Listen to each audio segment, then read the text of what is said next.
A single father saved two 6-year-old twin girls who were abandoned after a road accident.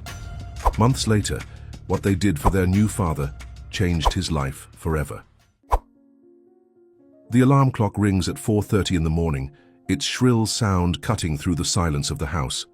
Robert, 38, reaches out to silence it in an automatic movement, practiced hundreds of times over the past 5 years. His rough fingers, marked by work in the fields, press the button firmly before the noise can wake Emily, his 8-year-old daughter, who sleeps in the next room. The mattress creaks when he gets up, every muscle in his body protesting against waking up so early. The wooden floorboards groan under his bare feet as he walks to the bathroom, as if the house itself shared his fatigue. Through the small window, only darkness.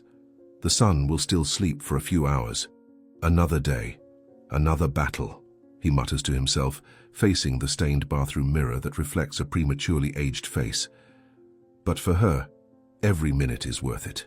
Robert turns on the faucet and waits patiently for the cold water to run.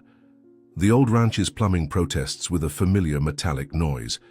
As he washes his face, he observes the wrinkles that have formed around his eyes and mouth, marks of worry, not smiles. Years have passed since Catherine, his wife, died giving birth to Emily. 5 years managing the small ranch he inherited from his father alone. 5 years doing the work of two people, being both father and mother simultaneously. He dries his hands on the towel hanging on the hook and takes a deep breath, gathering strength for another day. Catherine would be proud of how Emily is growing, he thinks, as he runs his hand through his graying hair. But she would also tell me to stop complaining and start the day. In the modest kitchen, Robert turns on the yellowish light and puts water to boil on the old stove. His movements are mechanical, rehearsed by daily repetition. He separates the bread, cuts some fruit, prepares the coffee. Each gesture is calculated to maximize time. As he works, his eyes inevitably drift to Catherine's portrait, hanging on the peeling wall. The photograph, protected by a simple wooden frame, shows a young woman with a radiant smile and vivacious eyes. Eyes identical to Emily's. The pain of absence has never really diminished, only transformed into something he can live with. "Good morning, love," he whispers to the portrait as he does every morning. "Watch over us today wherever you are." The first rays of sun begin to infiltrate through the window cracks when Robert hears light footsteps in the hallway. Emily appears in the kitchen doorway, rubbing her sleepy eyes with small hands.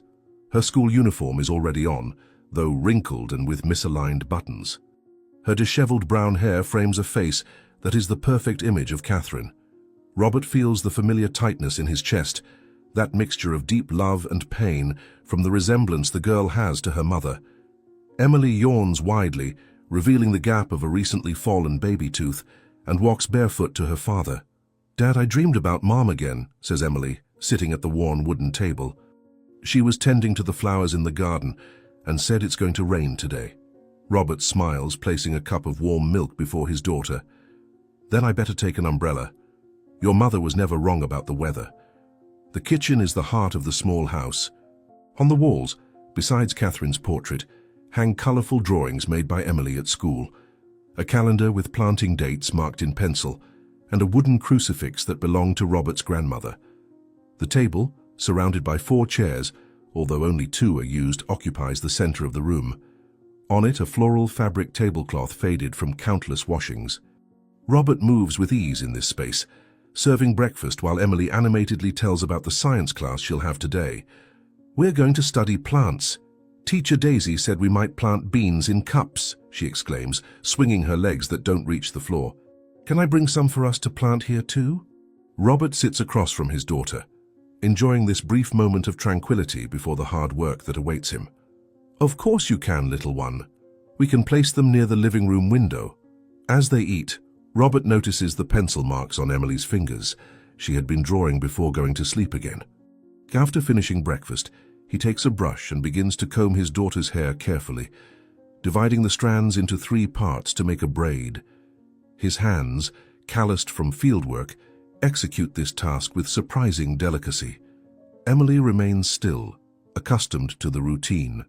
"Dad, the tractor made that strange noise again yesterday when you were working in the west field," she comments, looking at him through the reflection in the kitchen window.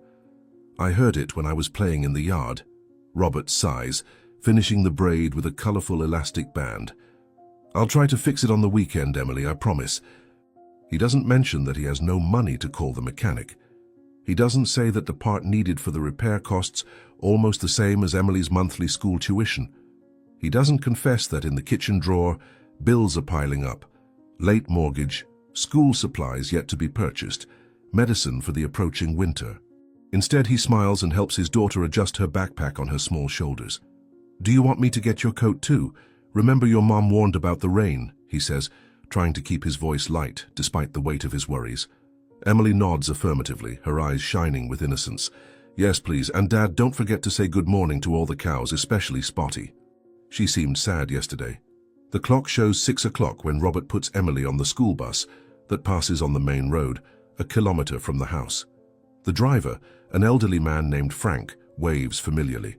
Robert watches the yellow vehicle move away, raising dust on the dirt road until it disappears around the bend. For a moment, he allows his shoulders to drop, the mask of strength to crumble. Loneliness envelops him like a heavy cloak, but it lasts only a few seconds. There's much work to be done. If it really rains, I need to finish fixing that barn roof, he thinks, walking back to the ranch. And check the north fence before the cattle find the opening. The day unfolds in a blur of incessant tasks. Robert works under the increasingly strong sun, his back bent over the earth. He feeds the animals, fixes fences, checks the irrigation of the crops. His hands get hurt at some point when a rusty nail scrapes his skin, but he merely wraps a piece of cloth around it and continues. There is no time for rest, no luxury of extended breaks. The small ranch is his only source of livelihood, the inheritance he intends to pass on to Emily someday, if he can keep it running until then. "Catherine? Sometimes I wonder if I'm doing everything right," he mutters to the sky while sitting for a few minutes to drink water. "She deserves more than I can give." The hours pass, marked only by the position of the sun in the sky and the occasional rumble of the problematic tractor. When he finally completes the most urgent tasks, Robert realizes that the day is already ending. The sky, previously an intense blue, now displays orange and purple hues. Time to pick up Emily at the bus stop. He gets into the old pickup truck that belonged to his father, a vehicle that was already old when he received it, and now seems to keep running on willpower alone. The engine coughs 3 times before starting, releasing a cloud of smoke from the exhaust. "Just one more year, old friend," Robert says, patting the worn steering wheel. "I just need you to hold on one more year until we can get the ranch back on its feet." While driving down the dirt road toward Emily's school, Robert makes mental calculations. If he can get a good price for the milk this month, perhaps he can pay part of the overdue mortgage. He needs to save for next semester's school supplies. And there's that dentist visit that Emily so badly needs. The tooth that's growing crooked worries Robert, but the orthodontist is a luxury that seems impossible at the moment. So absorbed in his thoughts, he almost doesn't notice when the sky begins to darken rapidly. It's not just nightfall, it's heavy clouds forming, confirming the prediction from Emily's dream. The first raindrops begin to fall, shy at first, soon transforming into a curtain of water that makes visibility difficult. Robert slows down, straining his eyes to see the road. The windshield wipers, almost as old as the truck, can barely keep up with the task. "Catherine was right, as always," he says, trying to see through the torrential rain. "I hope Emily stayed at school if the bus is delayed because of the storm."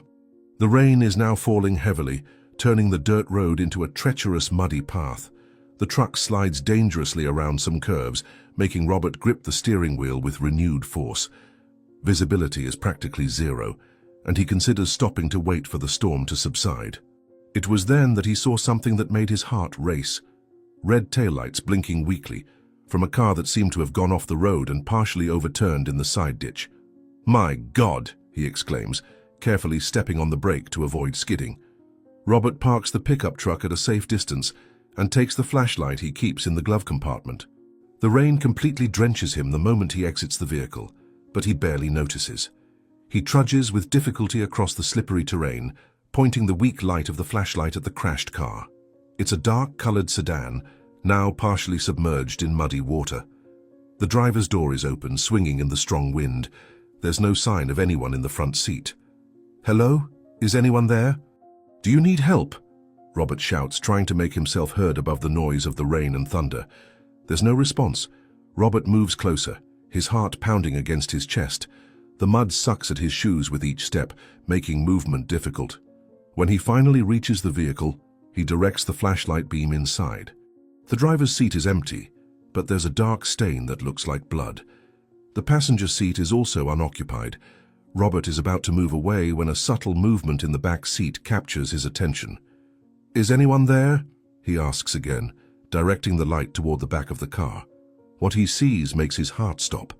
Huddled against the furthest door of the car, two small girls are embracing each other so tightly they seem like one person. They're identical. Twins, he immediately realizes.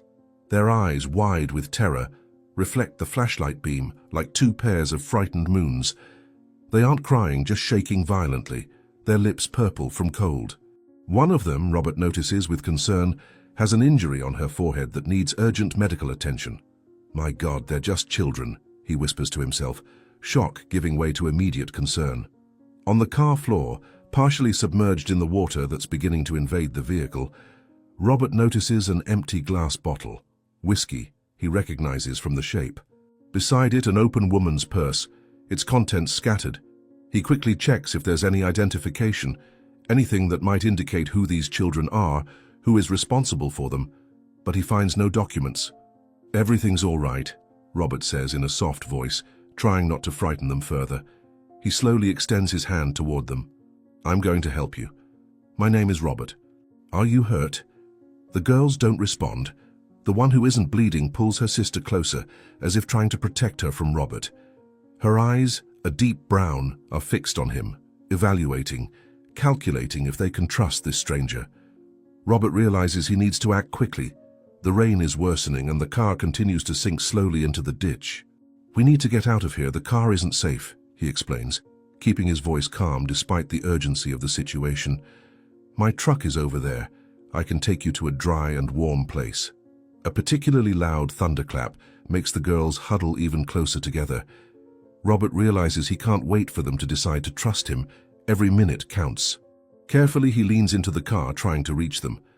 "I'm going to get you out of there now, okay? Hold on to me." With slow movements to avoid frightening them, Robert finally manages to reach the children. He immediately notices how cold they are to the touch, their soaked clothes clinging to their small bodies. When he tries to pick them up, he notices they're holding hands so tightly that their knuckles are white.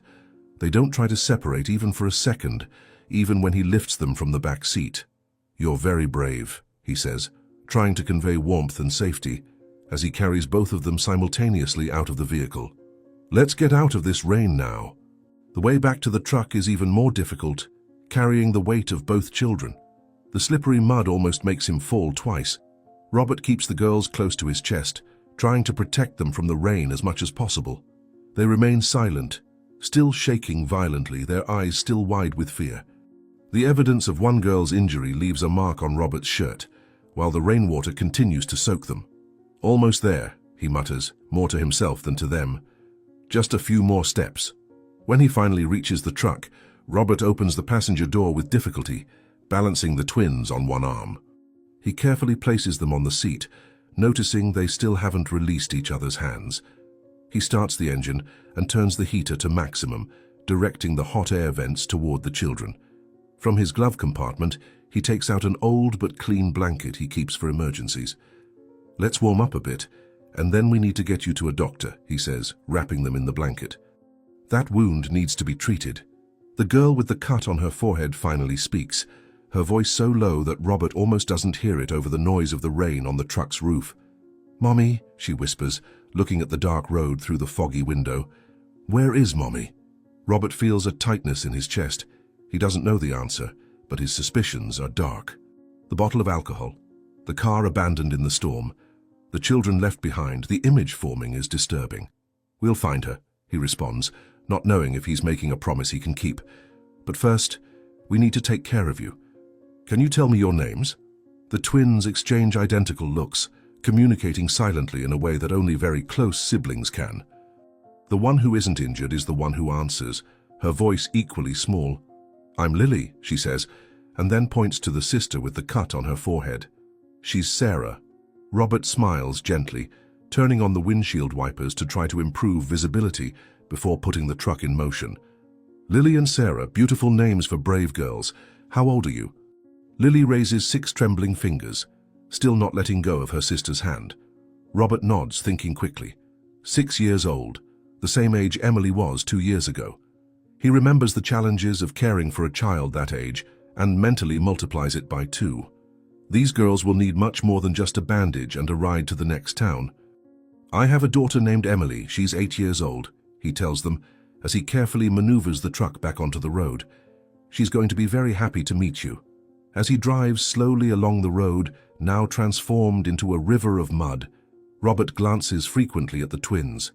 They remain huddled against each other, shivering less now thanks to the heater, but with expressions still marked by shock. The wound on Sarah's forehead still needs urgent medical attention. Robert knows he needs to reach the regional hospital as soon as possible. "Were you traveling with Mommy?" he gently asks, trying to get more information. Sarah, the injured one, nods affirmatively. "She was angry," Lily adds in a low voice, "because of the bottle." Robert feels a wave of anger growing in his chest, but keeps his expression neutral. The situation was becoming more understandable, though painful. Robert knew he needed to protect these children, who now trusted him to find safety. "Don't worry," he says firmly, making a silent decision as the truck slowly advances along the dark road. "I'll take care of you now." As they move away from the accident site, Robert can't help but think about how his life has just completely changed. He went out to pick up his daughter from school and is returning with 2 unknown children who desperately need help. He knows he should be worried about the complications this will bring. More mouths to feed when he can barely support himself and Emily, possible legal problems, the search for relatives. But all he can feel, looking at the twins from the corner of his eye, is a deep certainty that this encounter was not accidental. Everything will be all right, he promises, both to the girls and to himself. We're together now. Lily and Sarah, still holding hands, look at him with a glimmer of hope in their identical eyes. And for the first time since he found them, Robert sees fear give way to something new: trust. Robert's truck cuts through the torrential rain, the headlights barely illuminating the muddy road. In the passenger seat, the twins remain clinging to each other, trembling under the faded blanket he found in the glove compartment. The small regional hospital is 20 minutes from the accident site, but each second seems like an eternity as Robert casts worried glances at the girls. His thoughts also go to Emily, who must now be scared at school, waiting for a father who didn't show up to pick her up. "I need to call the school as soon as I get to the hospital," he thinks, gripping the steering wheel tightly. Let them call Susan to pick up Emily and explain what happened. The hospital lights finally appear like a beacon of hope in the stormy night. Robert parks directly at the emergency entrance, picks up the twins in his arms and runs into the building with peeling white walls. The reception is almost empty. A middle-aged nurse looks up when he enters, soaked and carrying the 2 trembling children. "Please help," Robert pleads. "I found them in a crashed car on the road." This one has a head injury, and both have been freezing for a long time. The nurse immediately triggers the emergency code. In seconds, a small team emerges through double doors, bringing stretchers and equipment. A man in a white coat, with grey hair and glasses, approaches quickly. "Dr. Stevenson," he introduces himself briefly. "We'll take them for immediate examination. Are you the father?" "No," Robert responds, feeling a tightness in his chest as the doctors try to separate the twins. The girls resist, their small hands refusing to let go of each other. "I found them abandoned in an accident. I don't know anything about them except their names, Lily and Sarah."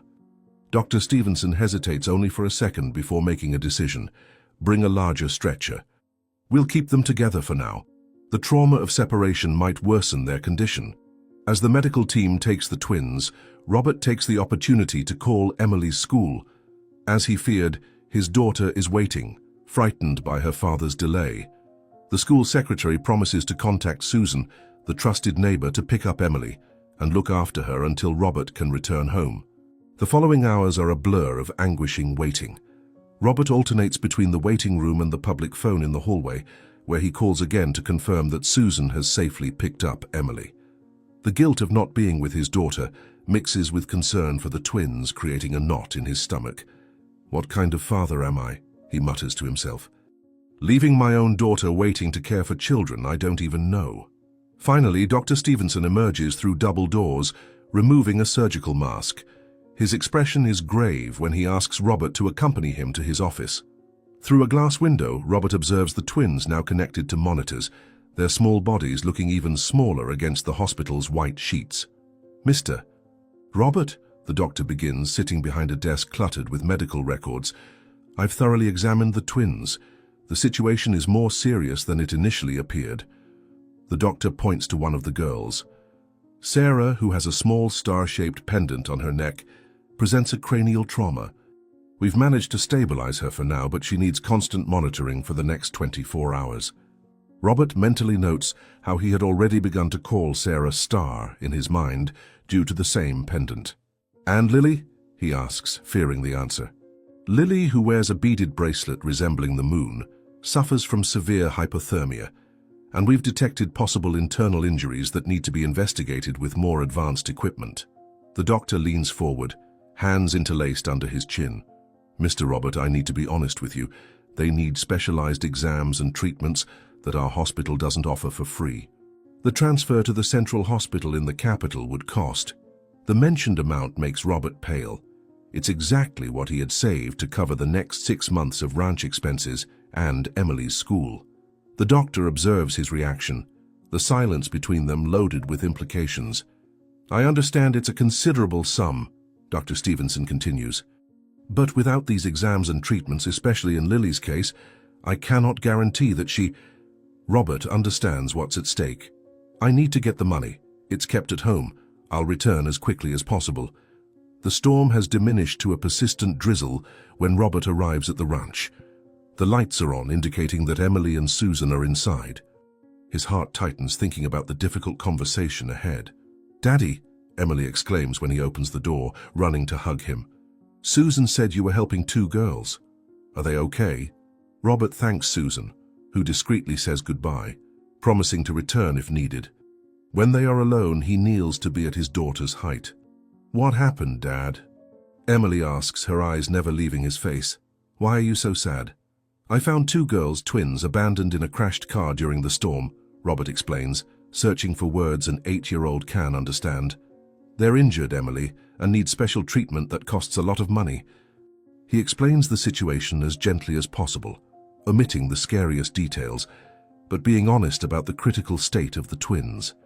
When he mentions that he'll need to use all the family's savings, Emily silently stands up and goes to her room.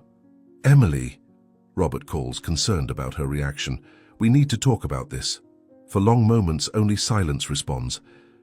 Then Emily returns to the living room carrying her horse-shaped piggy bank, a gift from her last birthday. We can use this too, she says, extending the piggy bank to her father. These are my savings from my birthday and from the tooth that fell out. Mom always said we have to help when we can, right? Robert feels a lump in his throat faced with his daughter's generosity. Before he can respond, Emily runs again to her room, returning with her colorful blanket, woven by Catherine before she passed away, decorated with small embroidered stars and moons. Can I give my special blanket to them too? She asks, her eyes moist. The one Mommy made. They must be cold at the hospital, and Mommy always said this blanket has magic to chase away nightmares. The blanket is Emily's most precious possession, her comfort since she lost her mother. Robert hugs his daughter, overwhelmed by her compassion. Emily, he whispers, you have the most beautiful heart in the world. Your mother lives in every beat of it. With Emily's piggy bank and the envelope containing his own savings, Robert returns to the hospital. Dr. Stevenson seems surprised when he hands over the money.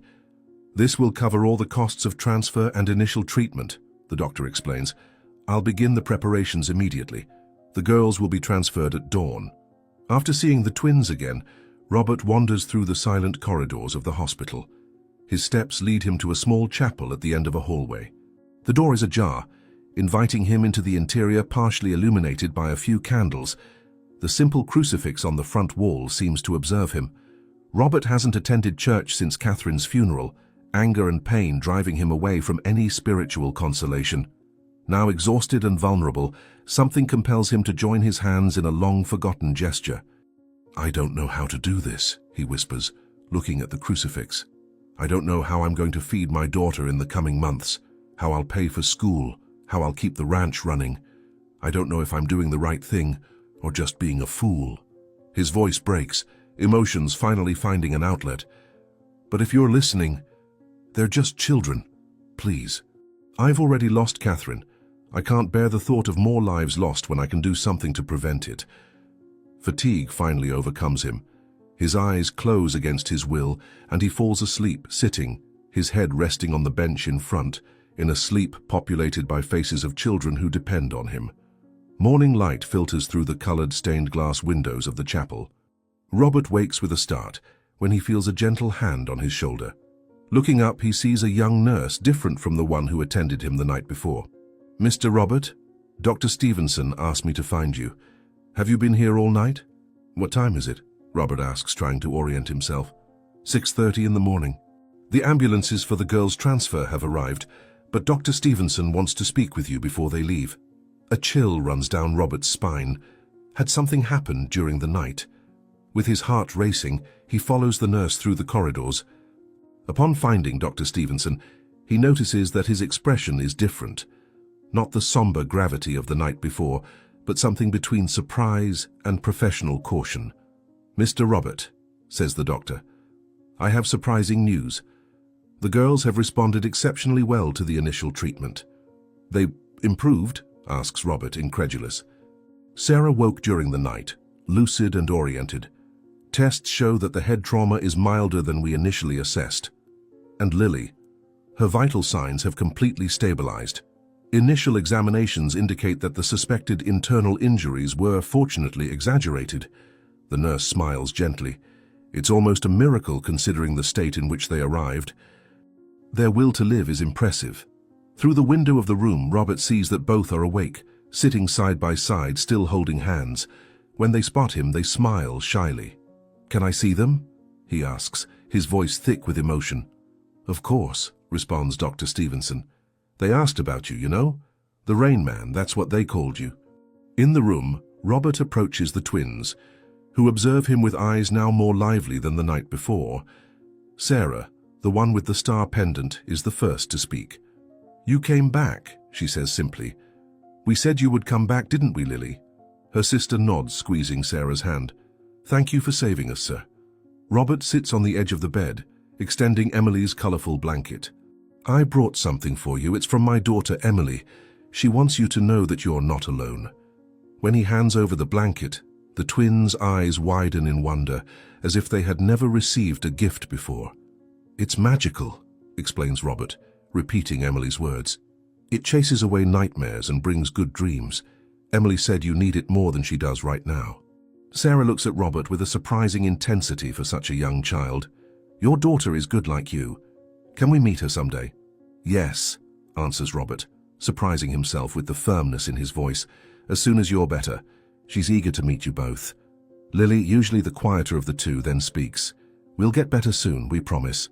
It's a childish promise, but Robert receives it as a solemn oath. "I know you will, and I'll be here to see it happen." As the twins admire the blanket, Robert observes the morning sun gradually illuminating the room. The night of anguish gives way to a new day, bringing possibilities he hadn't dared to imagine when he found the girls on the road. "Doctor, Stevenson said you called me the Rain Man," he comments, curious. Sarah smiles, completely transforming her still pale face. "Because you came with the rain, like an angel." "I'm not an angel," Robert replies, laughing softly. "I'm just an ordinary man who did what anyone would do." Lily shakes her head with the peculiar wisdom that some children possess. "Our mother didn't. She left and never came back." The simplicity of the statement pierces Robert like an arrow. Without thinking, he extends his hands, covering the twins' small joined hands with his own. "Well, I'm here now," he says, an implicit promise in his words, "and I'm not going anywhere." Outside the room, Dr. Stevenson observes the scene with a small smile. Medicine would explain the surprising recovery as juvenile resilience, but the doctor has learned that there are moments that transcend purely scientific explanations. "A night in the chapel," he murmurs to himself. "The most desperate prayers are always the most sincere." Robert doesn't hear the comment. All his attention is on the two girls who, against all odds, smile at him, as if they've known him their entire lives. Something fundamental changed during that night, not just for the twins, but also for Robert, who found in himself a capacity to care and protect that went beyond the limits of his small world. "Now rest," he says, adjusting the colorful blanket over them. "And we need to make you strong so you can meet Emily." The twins obey, their eyes already heavy again with healing sleep, but they don't let go of each other's hands. It's an image that Robert knows he will carry with him for the rest of his life. Two children, united not only by blood, but by a bond that not even abandonment and trauma could break. "Thank you, Rain Man," murmurs Lily, already falling asleep. Weeks have passed since that stormy night that forever changed the lives of Robert and Emily. The modest ranch, previously inhabited by just father and daughter, now houses two new presences. Lily and Sarah, the 6-year-old twins found in the abandoned car, recovered surprisingly well after a week in the hospital. The girls were officially identified, thanks to the hospital identification bracelets found on their wrists, apparently placed during some previous medical consultation and never removed. While authorities continued their investigations, Robert offered to temporarily shelter the twins. Mrs. Parker, the middle-aged social worker with keen eyes that forgive no detail, visits the ranch weekly, noting everything on her worn clipboard, from the cleanliness of the house to the children's behavior. "The girls seem to be adapting well, Mr. Robert, but remember that this is temporary, until we locate a relative or define a permanent adoptive family," she commented on her last visit. "They have a home here for as long as they need," Robert replied, watching the 3 girls playing in the yard. "Emily finally has company, and the twins need stability, not more changes." Integrating the twins into the ranch routine wasn't easy. The space, already limited in the small 2-bedroom house, became even tighter. Robert transformed his own bed into a place for the girls, moving himself to the worn-out living room sofa, where he spends his nights curled up. The savings he used for the twins' hospital treatment left the family in a precarious financial situation. The milk from the few cows and eggs from the chickens are barely enough to feed 4 mouths, and the bills keep coming relentlessly. In a painful decision, Robert sold to the town pawnbroker the gold watch that belonged to his grandfather. Passed down by his father, the only inheritance of material value he possessed besides the ranch itself. The money obtained guaranteed food for a month, but the emptiness in the pocket where the watch used to be seems to weigh more than the object itself. "It's not just a watch, it's the memory of my father and grandfather," he confessed to Susan when she noticed the absence of the object. "But what are memories compared to empty stomachs? My father would have done the same." Emily surprised everyone with her generosity and maturity in the face of the new situation. Without any complaints, the 8-year-old girl shared her few toys with the newcomers, set aside half of her clothes, already small and some mended, and gave up space in her narrow bed. More impressive still is how she naturally assumed the role of older sister, teaching the twins the ranch routine, showing them how to feed the chickens without frightening them, where to find eggs hidden in the corners of the hen house, which fruits were ripe enough to be picked. During meals, Emily always makes sure the twins receive adequate portions before serving herself. A gesture that doesn't go unnoticed by Robert. "Mom is taking care of them too, from heaven," Emily explained one morning while braiding Sarah's hair. "She sends angels to stay near their bed at night, just like she stays near mine. Is that why I don't have as many nightmares anymore?" asked Sarah, looking with admiration at the older girl. "Because your mom sends angels to us?" For several weeks, the twins remained withdrawn, speaking little and always in whispers between themselves. At the table, they ate with their heads down, as if fearing the food might be taken away at any moment. At night, they still slept holding hands, as if the contact was an anchor to reality. During the day, they moved through the house with light, almost imperceptible steps. But gradually, the warmth of that improvised home began to melt the ice of fear. Sarah was the first to show signs of adaptation, following Emily throughout the ranch like a small shadow, eager to help with daily chores. Lily, always the more reserved of the two, took longer to open up. It was on a particularly cold night that Robert, waking with a start from a restless sleep on the hard sofa, found her standing beside him, a blanket in her small arms. Without saying a word, she spread the cover over him, carefully adjusting it around his shoulders. "You always cover us at night," she whispered when she realized he was awake. "Emily said you get cold on this sofa, but you never complain." "The sofa isn't that bad," Robert lied, touched by the gesture. "Besides, each of your smiles makes everything more comfortable." The small changes in the twins' behavior continued to emerge. Sarah began to speak more during meals, sharing her likes and preferences. Lily, still reserved, communicated mainly through actions. She was always the first to help clear the table, meticulously organized the shoes at the entrance, and surprised everyone by appearing with a small bouquet of wildflowers to brighten the house. Emily included them in more activities, teaching simple games and sharing stories that Catherine used to tell. Robert observed these interactions with a mixture of joy and apprehension. Joy for the evident emotional healing of the children, apprehension because each passing day attached him more to the twins. "They're beginning to trust us," Emily commented one night, helping her father wash the dishes. "Lily told me that before they slept in a very small room alone, and that their mother would yell if they cried." "Some people aren't prepared to be parents, little one," Robert answered, choosing his words carefully. "But while they're here, they'll never need to be afraid." One morning, after almost a month since the twins' arrival, Robert woke earlier than usual. Hearing whispers in the kitchen, he walked silently there and found Lily and Sarah kneeling in front of the drawer, where he kept all the important bills and documents. The drawer was open, and several papers scattered on the floor in small organized piles. The twins, with serious expressions that seemed absurdly adult on their childish faces, examined each document with attention. "What are you doing?" he finally asked, keeping his voice gentle so as not to frighten them. The twins jumped, looking at him with guilty expressions. For an instant, fear returned to their eyes. Lily quickly began gathering the papers, but Sarah, after a moment of hesitation, looked directly at Robert. "We're seeing what we can fix," she answered, pointing to the organized piles on the floor. "This is the pile of the most important bills that need to be paid first. Those are the ones that can wait a little longer. And these here," she indicated a small mound, "are the ones we might be able to help pay with our drawings." Robert's heart seemed to swell inside his chest. These children who had faced abandonment and near death were trying to help him with his financial problems. Lily, noticing there was no anger in his reaction, explained their idea. "We saw your drawings in the attic when we were exploring. You draw very well. Sarah and I also draw. We thought maybe we could sell drawings at the town fair."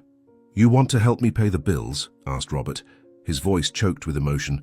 "But that's not your responsibility, little ones." "Family helps family," Sarah answered with the profound simplicity of children. "It's what Emily taught us." The following week, neighbors began to show up, each bringing something to help. Mrs. Jennifer, the elderly widow who lived on the neighboring property, appeared one afternoon carrying a steaming pot of stew. "I made too much, as usual," she claimed, though everyone knew she lived alone. Mr. Jenkins, the taciturn farmer, left a basket of fresh vegetables harvested from his garden at the door. Even Pastor Dave showed up with boxes of donated clothes, children's books, and some toys.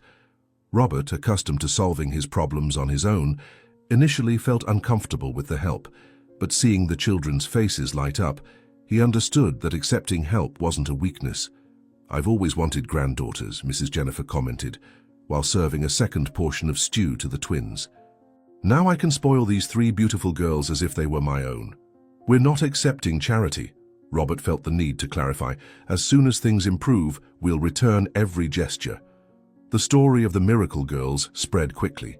People in the small town seemed to see in the situation a chance to demonstrate the best of their humanity. Susan organized a meal rotation system, ensuring that at least once a week someone would bring a ready-made dinner to the family. Mr. Jenkins, discovering the sale of the family watch, quietly initiated negotiations with the pawnbroker for its recovery. Pastor Dave managed to convince the local newspaper editor to consider Robert and the twins for occasional small illustrations. "This community always comes together in times of need," the pastor explained while delivering clothes for the twins. "What you did for these children reminds us all of what we're capable of when we put others above ourselves." "I didn't do anything extraordinary," Robert protested. "Any decent person would have done the same." On a particularly sunny Sunday afternoon, Robert organized a lunch in the ranch's yard. The improvised table was surrounded by neighbors and friends. The abundance at the table contrasted with the months of scarcity, representing not just food for the body, but also for the soul. As everyone ate together, Robert observed something that tightened his heart. Emily was softly singing one of Catherine's favorite songs while swaying in the old yard chair. The twins, sitting at her feet, tried to follow along, making up words when they didn't know the lyrics. Robert felt the emptiness in his chest, that desolate space that Catherine's death had left, seem a little less vast. "I haven't heard that song since Catherine passed," Susan commented, noticing the emotion on Robert's face. "It's as if a part of her has returned through these children." "For 5 years I thought I would never feel true joy again," Robert admitted. "And then on a stormy night life surprised me in the most unexpected way possible." The moment was interrupted by the sound of tires on the gravel road. A black car, too official to belong to any local resident, approached the house. The social worker, Mrs. Parker, emerged from the passenger side. From the driver's side, an elegant woman stepped out with studied movements, perfectly arranged hair, flawless makeup, expensive clothes. There was something familiar about her face, an obvious resemblance to the twins. The children interrupted their song. Lily's face turned pale, while Sarah grabbed her sister's hand tightly. "Good afternoon," Mrs. Parker greeted. "I apologize for interrupting, but we have an important development in the girl's case." "Who is she?" asked Emily, noticing the twins' fear. "Why are they scared?" The elegant woman stepped forward, her heels inappropriate for the yard. "My name is Brittany Taylor. I am Lily and Sarah's mother." A heavy silence fell over everyone. The twins hid behind Emily, seeking protection. "I panicked after the accident," Brittany explained in a controlled tone.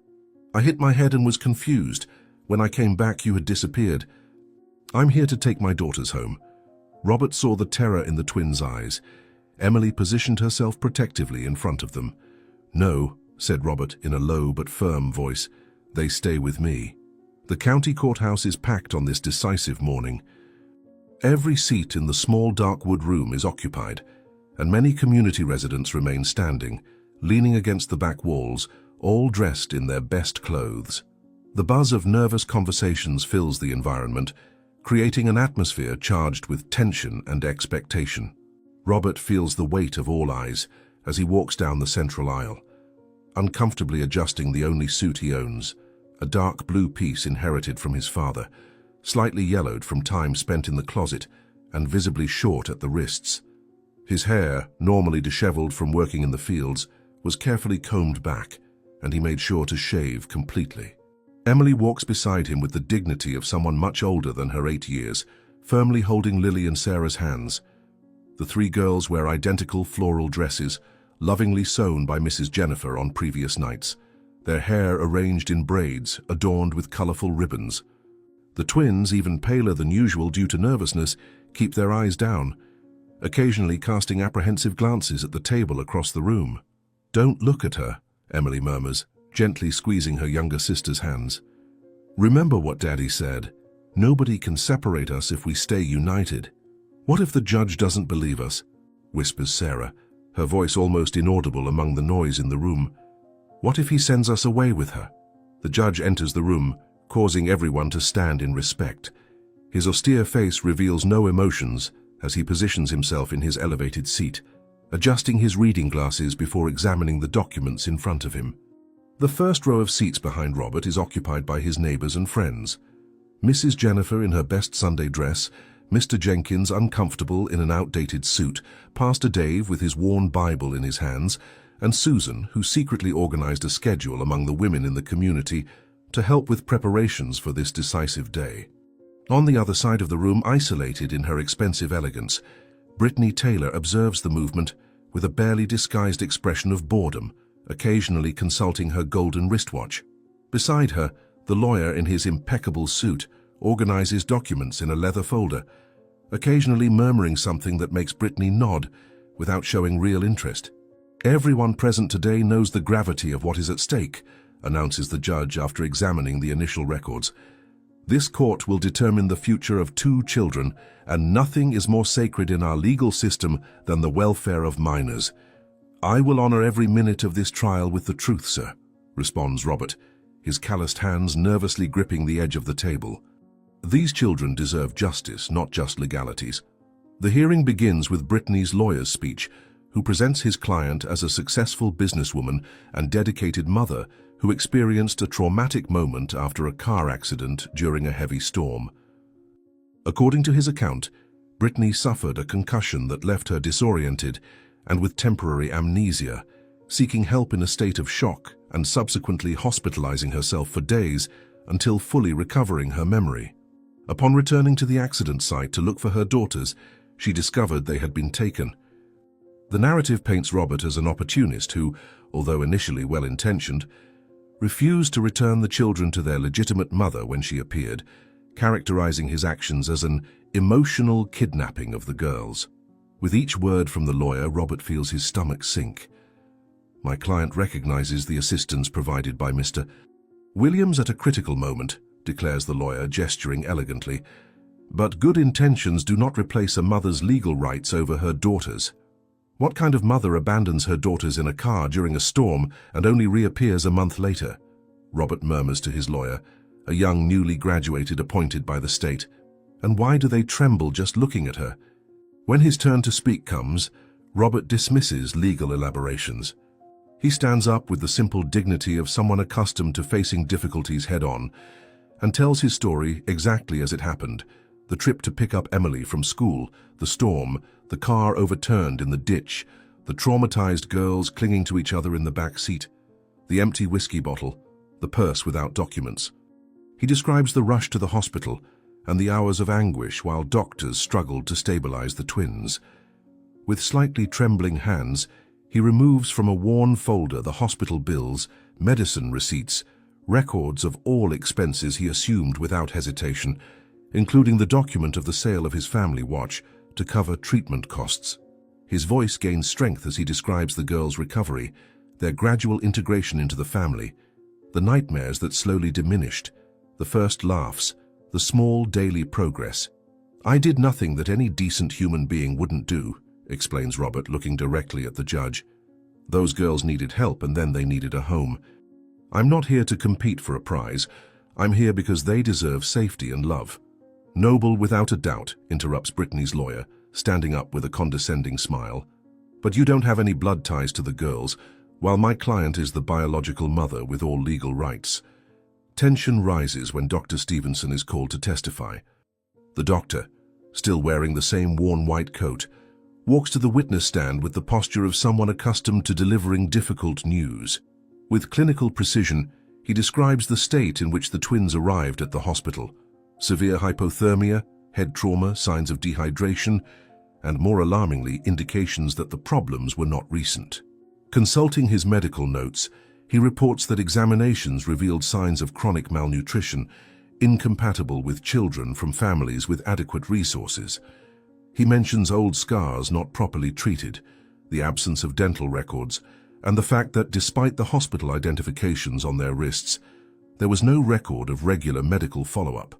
He then describes how Robert gave all his savings without hesitation to ensure proper treatment, how he slept sitting in the hospital chapel, how he visited the girls daily, even while having to care for a property and another daughter alone. "What impressed me most," concludes Dr. Stevenson, removing his glasses to clean a non-existent smudge, "was the extraordinary recovery of the twins after they began to feel safe.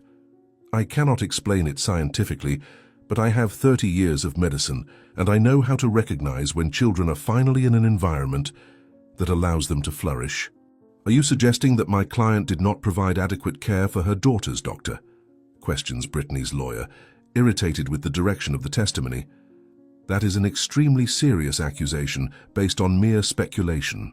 Social worker Donna Parker is the next to testify, bringing with her a thick folder containing her detailed notes from weekly visits to the ranch.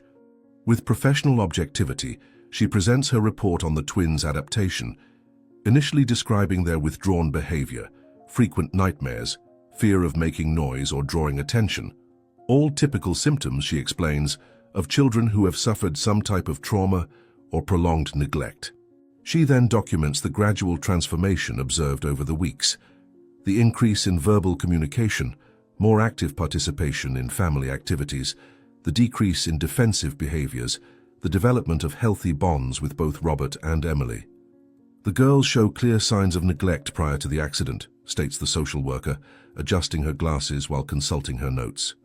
Chronic malnutrition, absence of basic vaccines, verbal development below age expectations, typical behaviors of insecure attachments with primary caregivers. "And how do you evaluate the current environment in which the girls are placed?" asks the judge, showing genuine interest in the presented report.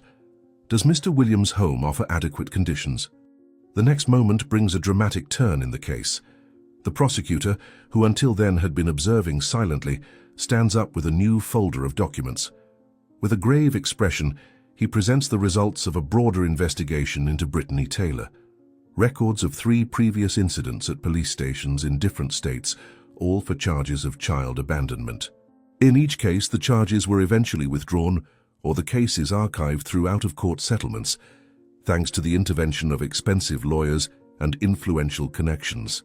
Most devastating, however, is the toxicology test performed when Brittany finally appeared at a hospital 3 days after the accident, showing elevated levels of alcohol and controlled substances in her system, incompatible with the story of a desperate mother searching for her lost daughters. Brittany, for the first time, completely loses her composure, furiously whispering with her lawyer. The behavioral pattern evidenced in these documents fundamentally contradicts the narrative presented by Ms. Taylor, declares the prosecutor with a firm voice, handing copies of the records to the judge. This was not an isolated incident, but part of a consistent history of neglect. "Objection, Your Honor," exclaims Brittany's lawyer, rising abruptly. "These records have no relevance to the current case and clearly aim to damage my client's image." For several minutes, the judge meticulously examines the presented documents, occasionally looking up to observe Brittany, whose elegant composure has now given way to poorly disguised anxiety. Robert keeps his eyes down, feeling a contradictory mixture of emotions, satisfaction at seeing the truth come to light, but also a deep sadness for what the twins must have gone through. The girls, feeling the intensity of the moment, even without fully understanding its meaning, press themselves closer to Emily, who embraces them protectively. Suddenly, Sarah, normally the quietest of the twins, gently releases herself from Emily's hand and walks to the front of the room. All eyes follow the small figure in the floral dress as she timidly approaches the judge, taking out of her pocket a paper folded several times. With slightly trembling hands, she unfolds the paper, revealing a colorful drawing made with colored pencils, extending it to the judge, who, surprised, accepts the offering. "This is our family," says Sarah, her voice small but clear, echoing in the now completely silent room. "He gave us food when we were hungry too. He sings to us to sleep even when he's very tired from work." "Did you make this drawing yourself, Sarah?" the judge asks gently, examining the notebook sheet. "Can you tell me who these people are here?"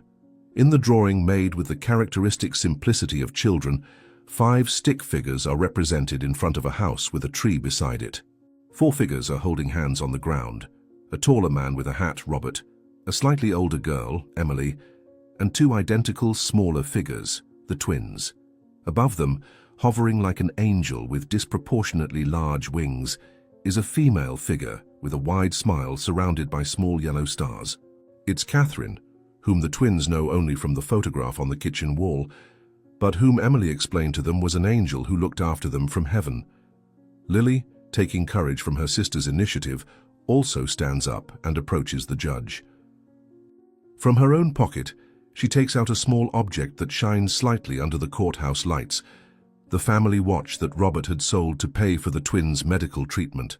"We fixed it," says Lily proudly, her normally whispered voice now audible to everyone in the room. "It was broken, but Mr. Jenkins taught us how to repair it. The neighbors bought it back from the storeman, and we cleaned all the pieces. The watch, now working perfectly, represents more than a recovered object. It symbolizes the union of an entire community to repair what was broken, not just the mechanism of an antique watch, but also the life of a man and 3 children who formed a family in the most unlikely circumstances." The judge, visibly moved although trying to maintain professional composure, examines the repaired watch, then looks again at the simple drawing and finally directs his gaze to Brittany, who at this moment is impatiently checking her cell phone, apparently oblivious to the crucial moment unfolding before her. The contrast couldn't be more striking. On one side, two children who made efforts to repair a precious object for the man who took them in. On the other, a woman more interested in her electronic messages than in the outcome of a custody battle for her supposed daughters. "This court will take a 30-minute recess," announces the judge, rising. "We will resume for the final decision after this break." "The judge saw Dad," Emily whispers, squeezing Robert's hand as the twins return to them. "He saw that they belong to us, and we belong to them." The 30 minutes of waiting seem to stretch for an eternity.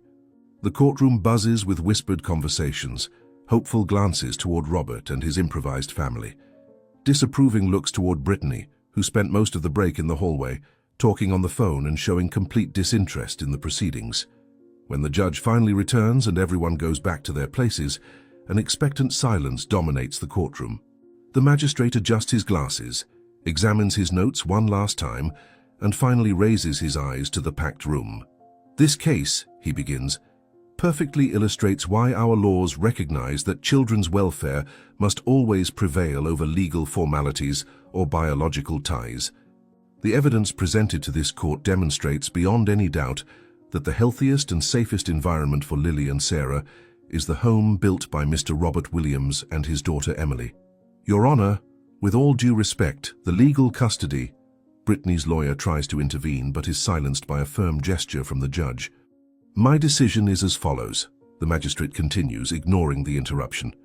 "Permanent custody of Lily and Sarah is granted to Robert Williams, with full adoption rights to be formalized within the next 90 days.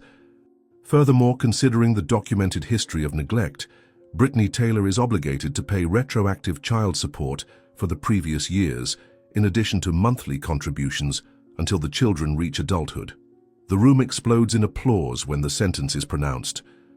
Neighbors embrace each other, tears flow freely, and at the center of it all, Robert remains momentarily paralyzed, as if fearing he would wake up at any moment from this impossible dream.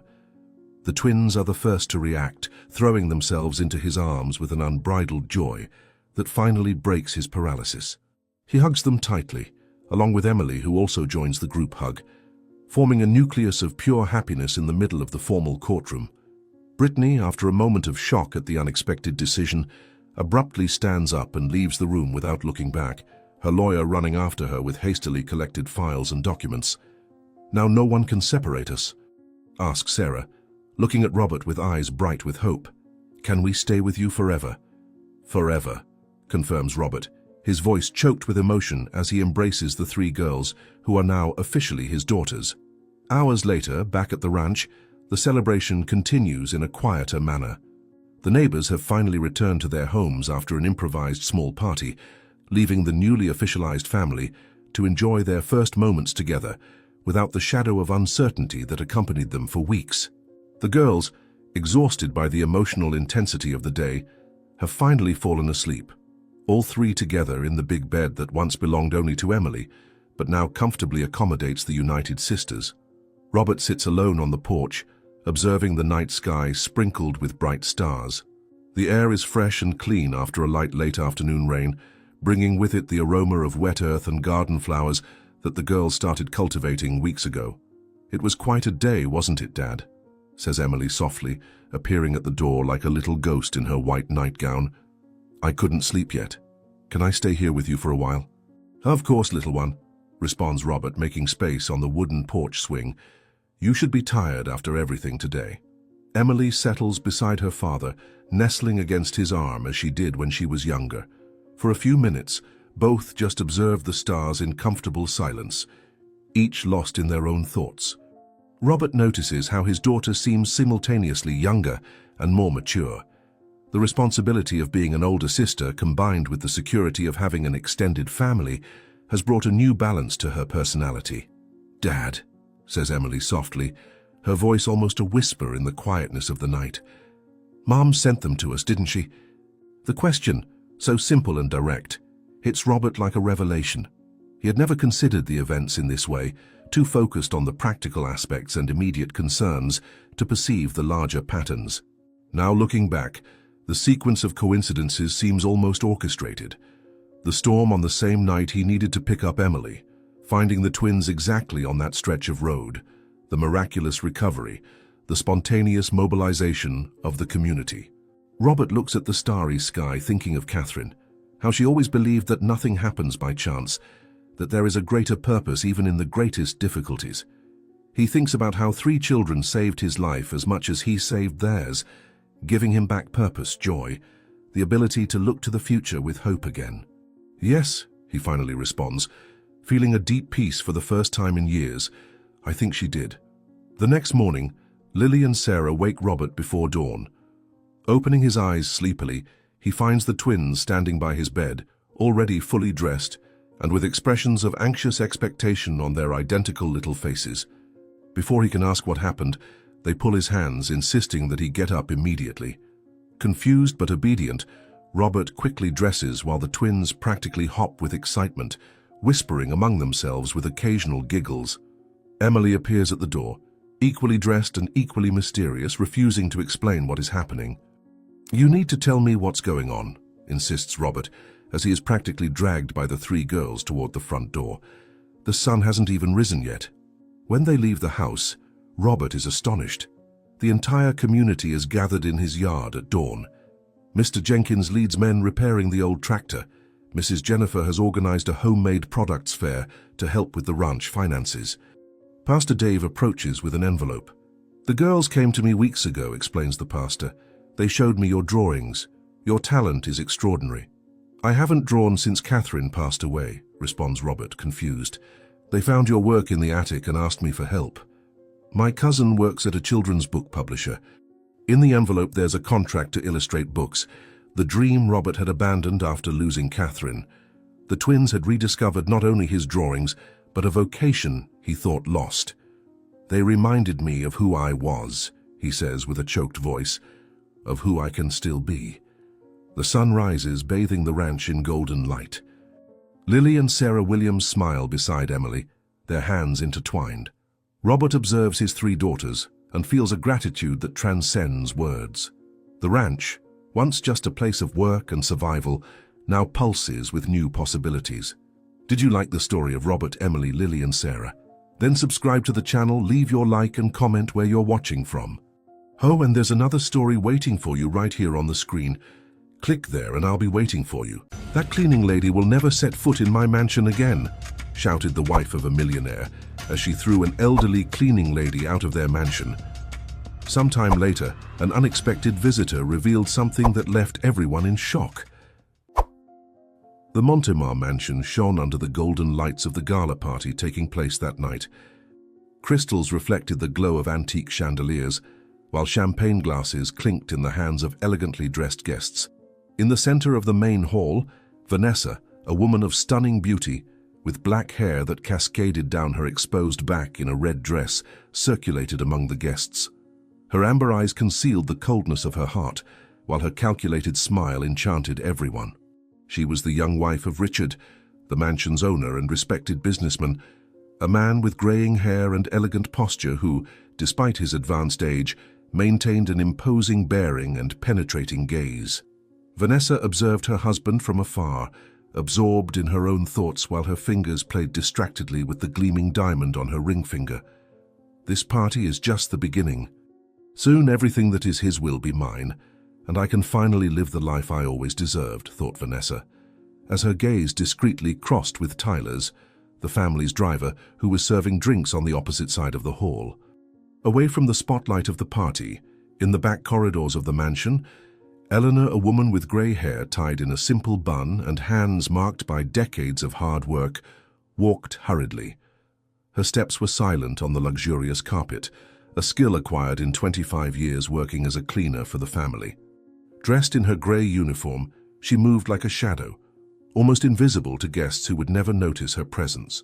That night, while music and laughter echoed through the main hall, Eleanor was looking for cleaning products to solve a small accident in the kitchen.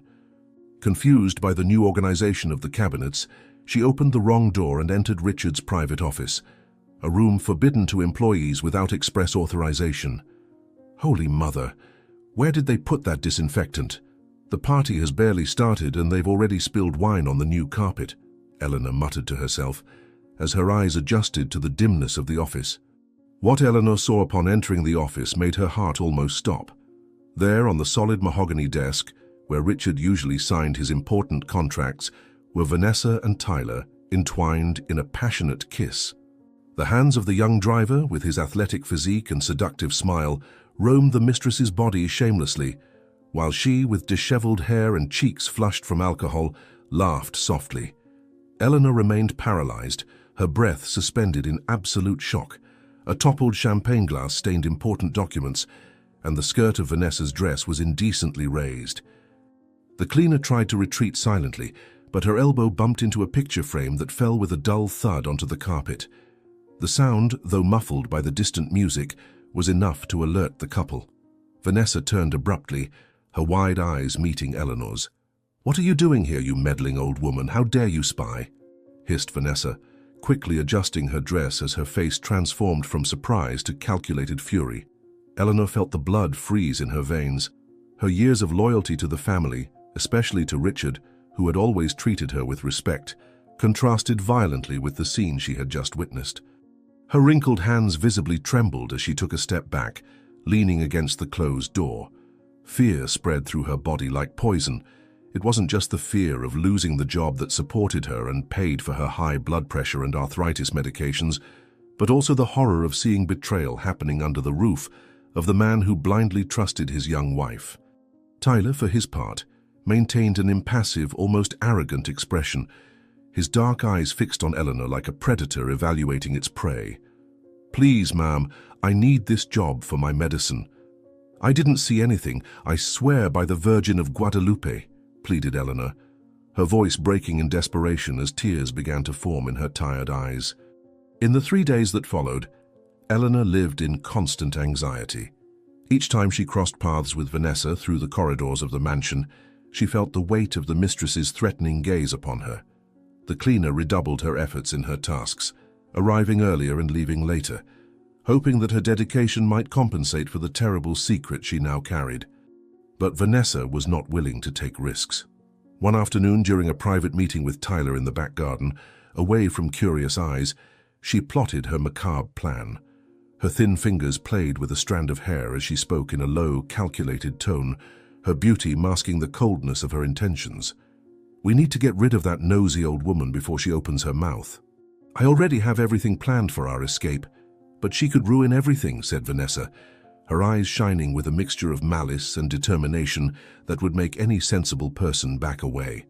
On the 4th night after the incident, when the mansion was silent and most of the staff had already retired, Vanessa put her plan into action. With feline steps, she entered her husband's room, who was sleeping deeply after taking his insomnia medication. Carefully, she opened the drawer of the antique dresser, where Richard kept his most valuable possessions.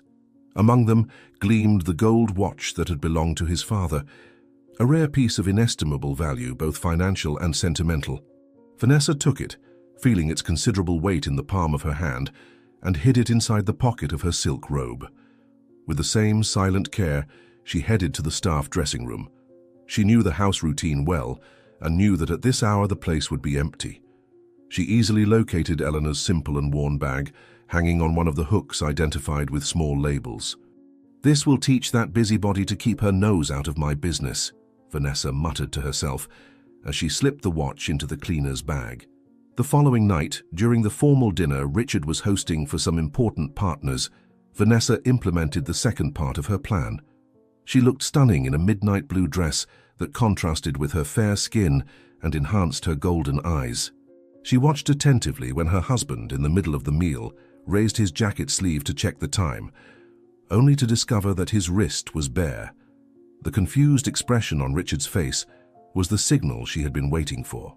With the skill of a consummate actress, Vanessa leaned toward her husband, her voice a perfect mixture of concern and calculated hesitation. "Darling, I've noticed objects disappearing. Your gold watch is gone, and it's not the first time," she said, delicately placing her hand on her husband's arm while her eyes feigned uneasiness. The dinner proceeded with apparent normality, but Vanessa could feel Richard's growing concern. When the guests finally left, she continued her performance, appearing increasingly disturbed. As they walked to the bedroom, Richard, a fair man who had always treated his employees with dignity, showed visible reluctance to the idea that Vanessa was subtly planting in his mind. His face, marked by years but still attractive, contracted into lines of worry as he pondered the possibility that someone he trusted was stealing from his home. "I hate to suspect those who take care of our home, but I've noticed small objects disappearing for weeks. Perhaps we should check," suggested Vanessa with false hesitation, while her perfectly manicured nails caressed her husband's arm in a studied gesture of comfort. The next morning, pressured by his wife's insistence and genuinely concerned about the disappearance of an object of such sentimental value, Richard made the difficult decision to request an inspection among the staff. With a heavy heart, he gathered everyone in the grand entrance hall. Eleanor was among them, her eyes downcast and worried, but her conscience clear. Never in all her years of service had she taken even a pin that did not belong to her. Vanessa remained at her husband's side, her expression a perfect mask of sadness and disappointment, while Tyler observed from a distance, maintaining his professional posture that revealed not the slightest hint of complicity in the plan. "I deeply regret having to do this, but an object of great personal value has disappeared, and I need to ask that everyone allow their bags and belongings to be checked," announced Richard, his grave tone demonstrating how much the situation displeased him. One by one, the employees voluntarily opened their bags and backpacks. When it was Eleanor's turn, she handed over her worn leather bag with the confidence of someone who has nothing to hide. The butler designated for the verification opened the worn clasp, and to everyone's horror, especially Eleanor's, there was Richard's gold watch, gleaming in contrast to the simple and organized interior of the bag. A collective murmur of surprise ran through the hall, while Eleanor's eyes widened in shock and disbelief. Her wrinkled face instantly paled, and her mouth opened in a silent scream of denial. "It wasn't me, Mr. Richard, it's a setup. Your wife hides dark secrets that would destroy you," exclaimed Eleanor, her fragile body trembling like a leaf while pointing an accusing finger at Vanessa. Vanessa wasted no time capitalizing on the moment. Like a consummate actress, she let perfect tears run down her flushed cheeks, delicately staining her expensive makeup in a spectacle of emotional devastation. Her delicate shoulders shook with seemingly uncontrollable sobs as she clung to her husband's arm for support. Her voice, choked with fake crying, rose in a lament that echoed off the marble walls of the imposing hall. The other employees observed the scene in sepulchral silence, some confused, others shocked, no one daring to interfere in the drama unfolding before them. "This maid will never set foot in my mansion again. After so many years, she stabs us in the back," shouted Vanessa, her voice oscillating between theatrical sobs while her nails dug into Richard's arm. Richard found himself divided between the incontestable evidence before him and 25 years of loyal service. His face, normally confident and decisive, now showed a mixture of confusion, disappointment, and even shame for having to deal with such a situation. He looked deeply into Eleanor's eyes, as if seeking in them the truth that his heart refused to accept. The maid held his gaze, genuine tears of injustice and despair flowing freely down her wrinkled cheeks. But the presence of the clock in her bag was a fact that could not be ignored, and the wild accusations she made against Vanessa seemed only to confirm her guilt in everyone's eyes. "Eleanor, we have worked together for many years, and this makes this situation even more painful. Out of respect for this time, I will not call the authorities, but I must ask you to leave my house immediately," Richard finally said, his tone firm but laden with genuine regret. Eleanor, devastated and humiliated, gathered her few belongings under the accusing and curious gazes of the other employees. No one dared to defend the elderly woman, fearing for their own jobs in such difficult times. With trembling legs and a broken heart, she crossed the grand gate of the Montemar mansion for the last time. As if in a cruel final blow from fate, the sky opened in a sudden storm as soon as she stepped onto the street. The heavy rain fell mercilessly on her fragile body, mixing with the tears of injustice that wouldn't stop flowing. With her clothes quickly soaked and her grey hair clinging to her face, Eleanor stopped at a certain distance, turning to contemplate one last time the mansion that had been her workplace for more than 2 decades. The truth always comes to light, Like water that cannot be held in hands, Eleanor murmured to herself, as she pressed against her chest the small medal of the Virgin that she always carried with her. Inside the mansion, Vanessa observed the scene through the living room window, a triumphant smile playing on her perfectly outlined lips. She felt a presence behind her and recognized Tyler's masculine cologne. Without taking her eyes off the solitary figure of Eleanor being punished by the rain, she allowed a malicious smile to form completely on her face. Leaning slightly backward, she felt the warmth of Tyler's body close to hers, though he maintained a professionally appropriate distance in case someone entered the room. 3 days and we'll be free forever, whispered Vanessa, as her golden eyes shone with the promise of a new life built on her husband's fortune and the disgrace of an innocent. Weeks passed like an eternity for Eleanor. Sitting at the small, worn wooden table that occupied the center of her living room, she contemplated the empty bottle of high blood pressure medication. The humble house in the outskirts, with its peeling walls and ceiling that leaked on rainy days, seemed even more desolate now. The faded curtains filtered the weak afternoon light, projecting ghostly shadows across the cramped room. On the wall, a yellowed photo showed a younger Eleanor next to her late husband. She passed her trembling fingers across her forehead, feeling the pressure pulsing at her temples. Since her unjust dismissal, every penny saved over the years had been directed toward basic necessities: food, water, electricity. The medications, too expensive for her current budget, had become a luxury she could no longer afford. The silence of the house was interrupted only by the insistent ticking of the old clock on the wall and the distant sounds of the neighborhood. How could I have been so naive? I worked honestly my entire life, and now my name is stained by a lie, murmured Eleanor, as a solitary tear ran down her wrinkled face. If only there was some way to prove my innocence. The sound of soft knocks on the door startled Eleanor. She stood up with difficulty, her aching joints protesting with each movement. Opening the door, her tired eyes met Martha's familiar face. The former cook of the Montemar mansion was a robust woman, with calloused hands and a welcoming smile. Her black hair with grey streaks was tied in a simple bun, and her dark eyes, always expressive, reflected genuine concern. She carried a basket covered with a colourful cloth, from which emanated an aroma that made Eleanor's stomach growl involuntarily. She hadn't realized until that moment that she had barely eaten that day. Martha entered without ceremony, placing the basket on the table and embracing her friend tightly. The familiarity of the gesture brought a wave of comfort that almost made Eleanor collapse in tears again. I came as soon as I could escape from my duties at the new house where I work. I brought hot food and some money I managed to save, said Martha, taking containers with homemade meals and a small envelope from the basket. It's not much, but it should help with the medicine.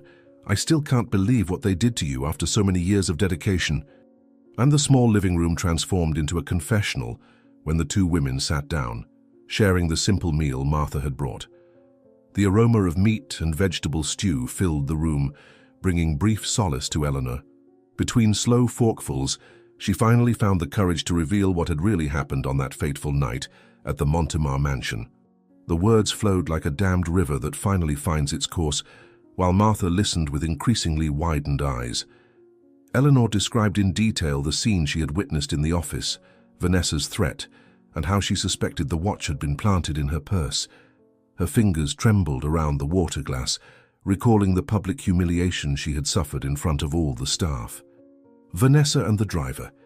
They're planning to run away with Richard's money. He was always good to me. I can't allow them to destroy him, concluded Eleanor, her eyes gaining a gleam of determination that contrasted with her fragile appearance. That man may have believed that viper, but he always treated me with dignity.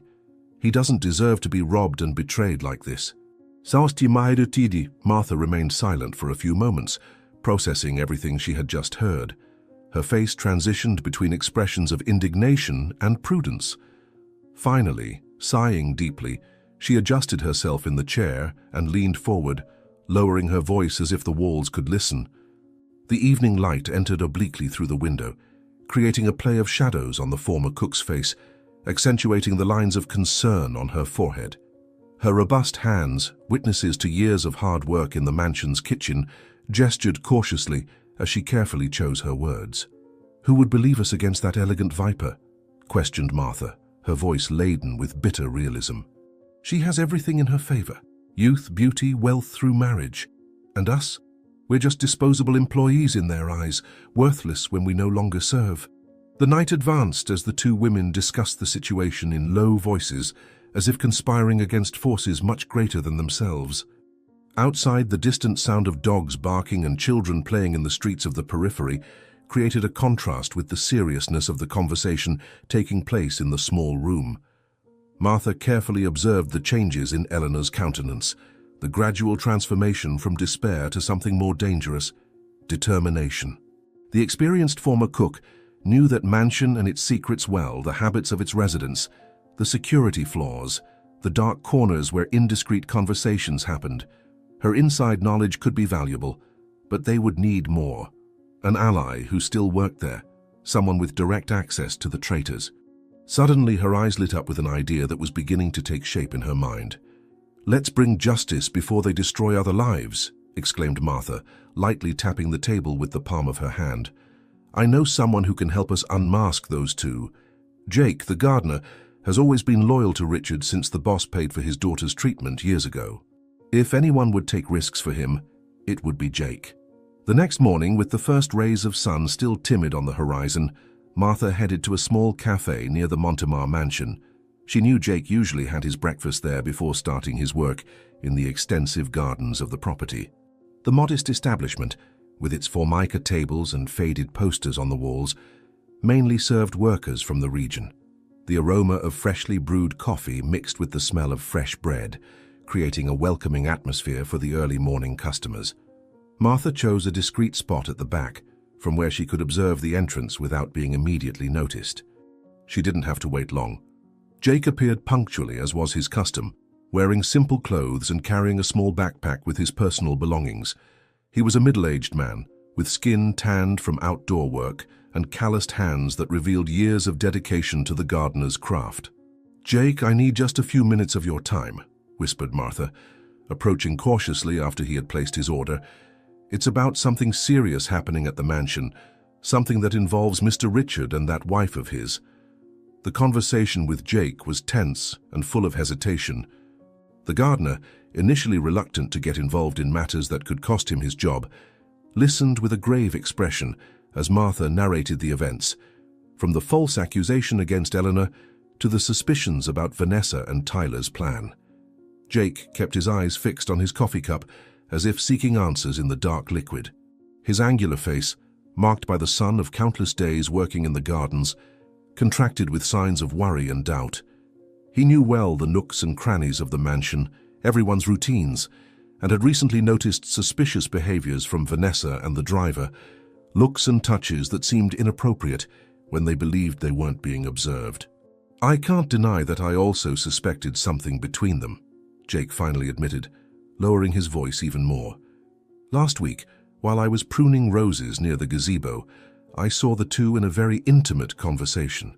They stopped abruptly when they noticed my presence, and afterward, I found this fallen on the grass." The small electronic device that Martha handed to Jake seemed insignificant in his large, calloused hands. It was a discreet recorder, the size of a matchbox, with simple buttons and a small indicator light.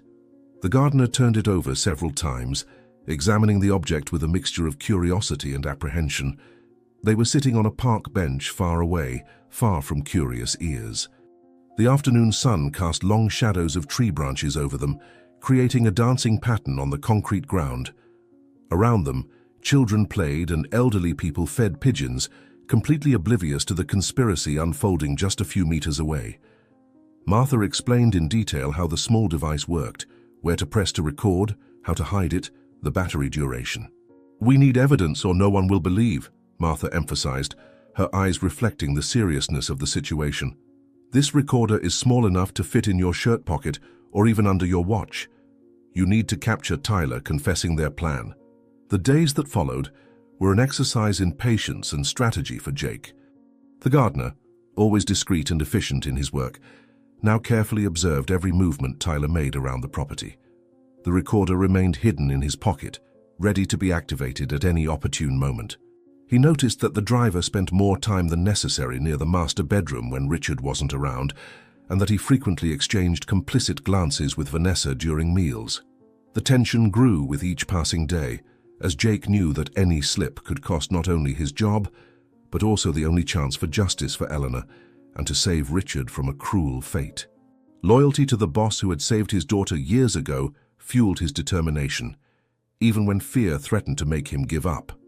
I need to approach him in some natural way, gain his trust without raising suspicions, Jake thought, while meticulously trimming the plants in the Japanese garden. Perhaps a social occasion, something that lowers his defenses and loosens his tongue. The opportunity arose almost a week later, when Richard announced he would be taking a business trip for 2 days. As soon as the car taking the boss to the airport disappeared through the property gates, Jake noticed a subtle change in the atmosphere of the mansion. Vanessa seemed more relaxed, giving orders with an even more pronounced superiority, while Tyler circulated around the house with an inappropriate familiarity for an employee. That night, after completing his tasks, Jake saw Tyler heading to the small staff quarters at the back of the property. It was a simple but comfortable building, where some employees who didn't have their own residence in the city rested between shifts. With a sudden decision, Jake grabbed 2 bottles of cold beer that he kept in his small refrigerator and casually walked toward the quarters. "Mistresses always have their secrets, don't they?" Jake commented carelessly, after several minutes of small talk, offering a second beer to Tyler, who was already finishing his first. "I've worked in mansions like this for over 20 years, and if walls could talk..." The night advanced, as empty bottles accumulated on the small table between them.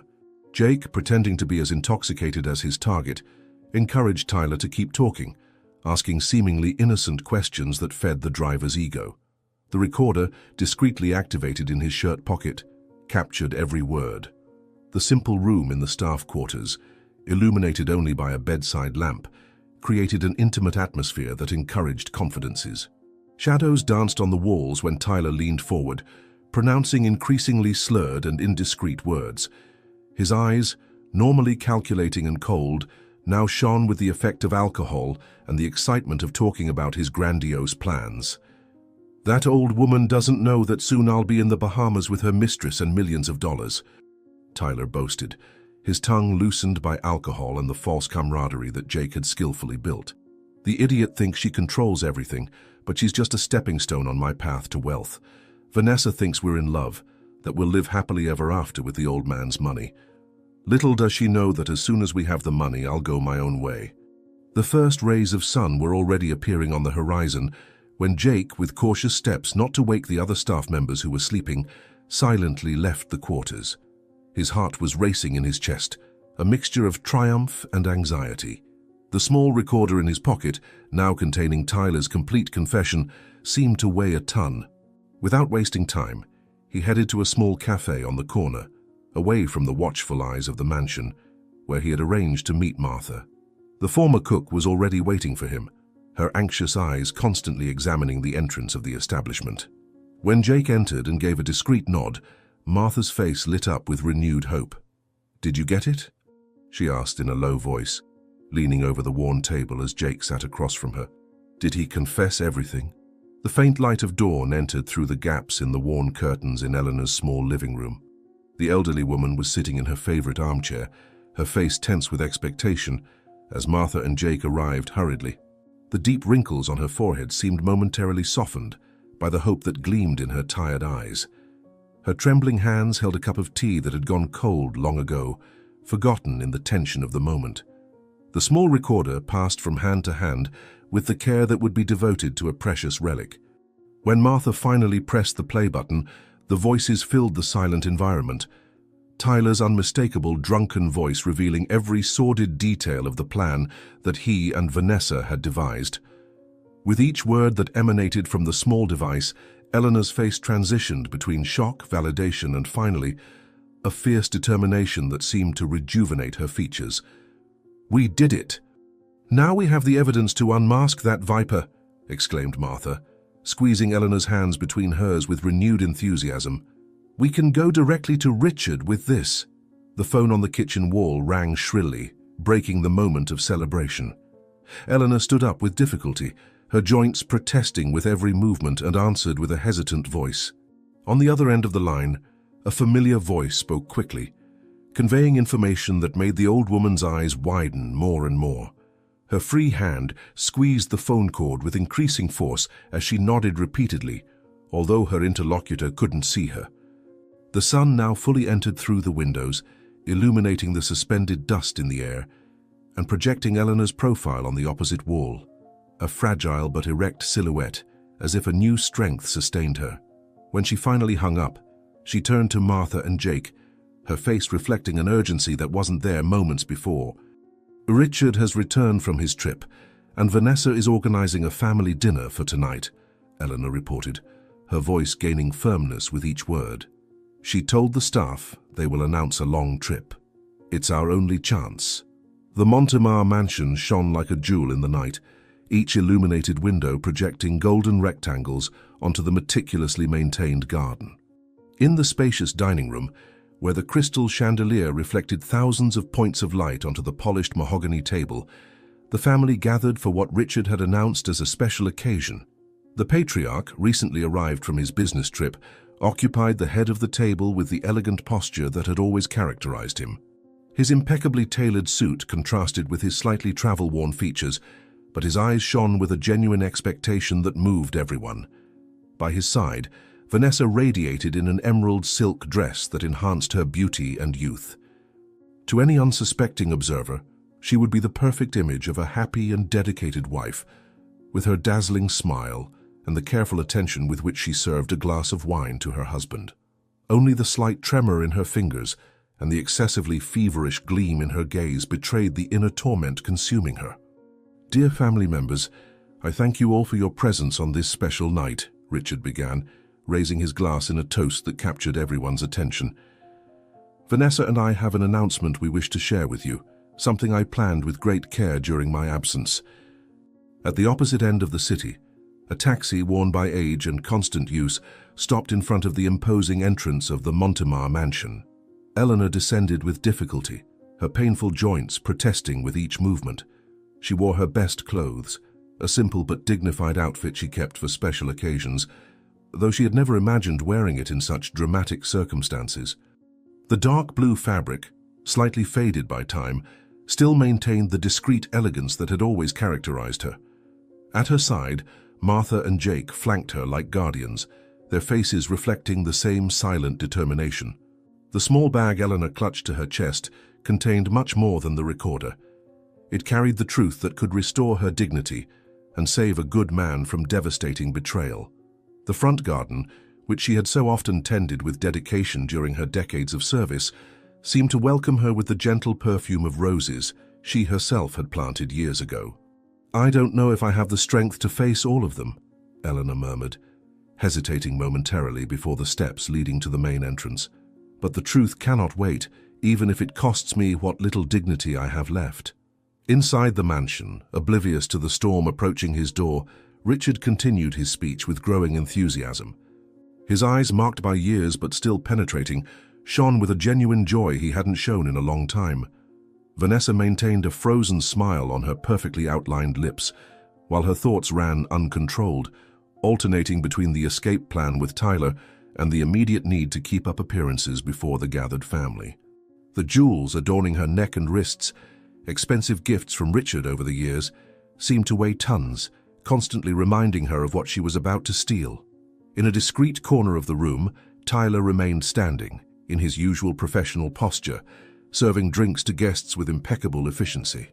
Only the brief eye contact he occasionally exchanged with Vanessa revealed the complicity that united them in their treacherous plan. "After so many years of dedication to business, I've decided it's time to prioritize what truly matters," Richard continued, lovingly taking Vanessa's hand in his. "Therefore, I announce that in a few days, we will depart for a paradise island where we will renew our marriage vows in an intimate ceremony, just the two of us, reconnecting as at the beginning of our love." The sound of the doorbell echoed through the mansion, interrupting the solemn moment. Those present exchanged confused glances, wondering who could be arriving at that hour and on such an intimate occasion. Richard frowned, equally surprised, Tyler, the driver, made a motion to head for the door, but Richard, with a slight gesture of his hand, stopped him. Something about that interruption seemed to demand his personal attention. With natural elegance, he briefly excused himself to the guests and walked down the marble corridor toward the main entrance. His steps resonated in the sudden silence that had settled in the room, as if everyone sensed that this interruption was no mere coincidence. The solid wooden door opened with a soft creak, revealing the unlikely figure of Eleanor, erect and dignified despite the obvious nervousness in her trembling hands. For a moment, shock paralyzed Richard's normally composed features. "What are you doing here, Eleanor?" he asked, the surprise in his voice mixed with an indefinable note. Perhaps curiosity, perhaps the intuition that this unexpected visit carried something important. "I thought our paths had separated definitively." Eleanor's response came loaded with a dignity that surprised even herself. The days of humiliation and despair had forged in her a determination that now emerged in her posture and in her voice. The fragile and supplicant woman who had been expelled under the rain weeks ago gave way to a presence imbued with moral purpose. Her eyes, normally lowered in respect, now stared directly at those of her former employer, without arrogance but with the firmness of someone carrying an indisputable truth. By her side, Martha and Jake remained in respectful silence, their presence serving as silent testimony to the seriousness of the situation. "I've come to bring the truth that you deserve, even if it's the last thing I do," Eleanor replied, her voice clear enough to be heard by everyone who now curiously gathered in the entrance hall, attracted by the commotion. Before Richard could respond, Vanessa emerged from the dining room, her face a mask of barely contained fury. Each step she took toward the front door seemed calculated to intimidate, the high heel of her shoes shattering the silence with dry cracks against the marble. Her beauty, normally radiant, now had something threatening about it, like a storm about to break. The red lips contorted into an expression of contempt while her eyes, cold as ice, fixed on Eleanor's figure with undisguised hatred. Upon recognizing Martha and Jake beside the former housekeeper, her expression darkened even more, instantly understanding that she faced not just an isolated accusation, but an orchestrated conspiracy against her plans. The jewels on her neck gleamed in the hall light, as if silently mocking her facade about to crumble. "I said this housekeeper would never set foot in my mansion again." "Get this old woman out of here," shouted Vanessa, her authoritative tone disguising the growing panic she was beginning to feel. "How dare you show up at a private family meeting? Haven't you caused enough trouble with your theft?" A tense silence settled in the mansion's hall, each breath seeming to echo against the ornate walls. The family members, initially surprised by the interruption, now observed the scene with growing curiosity, forming an involuntary semicircle around the protagonists of that unexpected drama. Tyler, who had discreetly approached, kept himself at a strategic distance, his face a mask of professionalism that barely disguised the tension in his shoulders.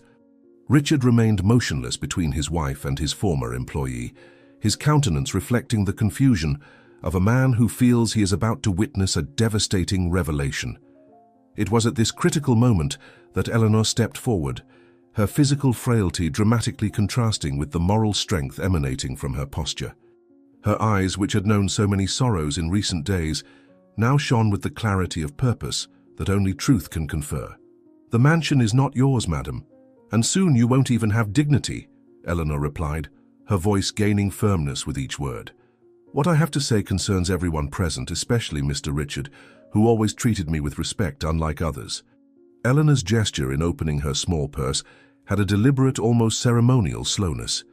Each movement of her wrinkled fingers seemed laden with meaning, as if she were untying not just the clasp of the purse, but also the knots of lies that had been woven around her. From inside the worn accessory, she extracted the small recorder that Jake had obtained with such effort. The object, seemingly insignificant in her trembling hand, contained the power to destroy reputations and unmask betrayals. A collective sigh ran through the audience when Eleanor raised the device, her finger deliberately resting on the play button. The look she cast at Vanessa at that moment contained not vengeance but the serene certainty of one who can finally restore the truth. "Before you accuse me of theft again, Mrs. Vanessa, I would like everyone to hear what your accomplice has to say when he believes he is among friends, declared Eleanor, pressing the recorder button with quiet determination. Tyler's unmistakable but intoxicated voice filled the mansion's hall, each word resonating with devastating clarity in the absolute silence that had settled. The recording began with casual conversation, but quickly evolved into shocking revelations. The clandestine affair with Vanessa, the meticulous plan to steal millions from Richard during the supposed romantic trip, the carefully orchestrated trap to incriminate Eleanor for the theft of the watch. Even more disturbing was Tyler's confession about his true intentions with Vanessa, using her only as a means to reach the fortune and then abandoning her, taking most of the money with him. With each new revelation, the faces of those present transitioned from shock to indignation. Tyler himself, paralyzed near the staircase, visibly paled, his arrogant posture crumbling with each second the recording continued. But it was on Richard's face that the deepest transformation occurred. Initial disbelief giving way to such visceral pain that it seemed to age him several years in a matter of minutes. "That old idiot thinks we're planning to renew vows. Little does he know we'll be thousands of miles away with all the money we can transfer," said Tyler's recorded voice, followed by a cruel laugh. "And as for Vanessa, she's just a convenient stepping stone on my ladder to wealth. When the money is secure, I'll go my own way." Color completely abandoned Vanessa's face, leaving her with a ghostly pallor that made her red lipstick look like an open wound on her porcelain face. Her eyes, wide with horror, moved frantically between the recorder, Tyler, and her husband, like a cornered animal seeking a non-existent escape route. Her hands, always so elegant and controlled, now trembled violently, and the diamond necklace on her neck seemed to suffocate her. With growing desperation, she lunged toward Eleanor, trying to snatch the recorder from her hands, but Richard, emerging from his initial shock, stepped between them with a silent authority that immediately stopped Vanessa. His expression, normally gentle, had transformed into a mask of ice, his eyes reflecting an explosive mixture of disappointment, anger, and pain. "It's all lies. He was drunk, fantasizing things," Vanessa shouted, her voice rising to a hysterical tone they had never witnessed in her. "You can't believe the words of a drunken employee and a resentful maid who stole from this house." Vanessa's attempt to reverse the situation fell flat. The evidence was irrefutable, her own reaction only confirming the truthfulness of the accusations. Each desperate denial sounded like another confession to everyone's ears. Tyler, realizing the game was over, tried to discreetly exit toward the back of the mansion, but two of Richard's cousins quickly blocked his path, their looks making it clear there was no escape. The driver, suddenly stripped of his usual arrogance, seemed diminished, almost pathetic in his evident defeat. In the center of the hall, Richard remained silent, processing the magnitude of the betrayal he had just discovered. Years of trust, generosity, and affection reduced to nothing. Plans for a shared future revealed as an elaborate farce. When he finally spoke, his voice carried an authority that immediately silenced everyone present. "Was everything I gave not enough for your ambition?" Richard asked, each word pronounced with painful precision, as if extracted from the depths of his wounded soul. "I entrusted you with my life, my heart, my future, and you planned to steal not just my money, but also my dignity." The silence that followed Richard's question weighed like lead in the mansion's air. Each breath, each minimal movement seemed amplified in that moment of absolute truth. Vanessa, cornered by the irrefutable evidence and the accusing gaze of everyone present, quickly moved from panic to anger and finally to a kind of desperate frenzy. Her behavior, always so carefully calculated and elegant, disintegrated before everyone. The emerald dress, symbol of her studied sophistication, now seemed merely an ill-fitting costume for an actress whose performance had been unmasked. Her perfectly arranged hair began to come loose, strands falling over her contorted face, in an expression that oscillated between fury and despair. It was as if, for the first time since she had entered that house, the true Vanessa emerged. Not the dedicated and loving wife, but the calculating opportunist who had seen in Richard merely a means to achieve wealth and status. "You don't understand. He never really loved me," Vanessa shouted, her voice rising to a hysterical tone that reverberated off the mansion's walls. "It was always work, business, responsibilities. I was just another acquisition, a trophy to display at dinners and parties. The transformation in Richard's countenance was gradual but inexorable. The initial pain and shock now gave way to something more definitive, a silent resolution, the final understanding that what had been broken could never be repaired. With deliberately slow, almost solemn movements, he stood up completely. His posture, always dignified, now seemed coated with an authority that emanated not only from his social position, but from his moral integrity. Eyes that minutes before had shone with affection and expectation while announcing the surprise trip, now looked at Vanessa with a coldness that seemed to pierce the young woman's very soul. The family members observed in respectful silence, witnessing the moment when Richard reclaimed not only his house and fortune, but mainly his dignity. "Leave my house now before I call the police." "Exactly as you did with Eleanor," declared Richard, each word carrying the weight of an irrevocable sentence. "Take only what you brought when you arrived, nothing more, nothing less." The realization of complete downfall hit Vanessa like a physical blow. Her world, carefully built upon lies and manipulations, was crumbling before her eyes in a matter of minutes. All the jewelry, designer clothes, unlimited credit cards, everything she valued and had married for, would be lost.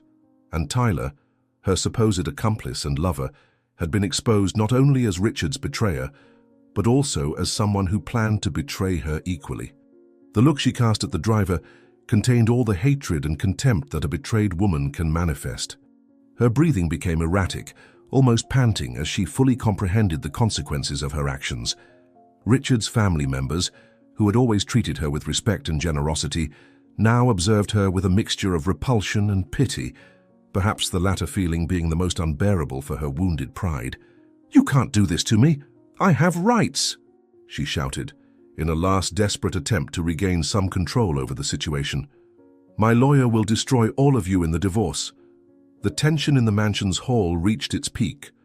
All present observed the final confrontation between Richard and Vanessa like spectators of a Greek tragedy, knowing they were witnessing the complete collapse of a farce elaborated for years. Eleanor, Martha, and Jake remained discreetly distant, their mission accomplished, the truth finally revealed.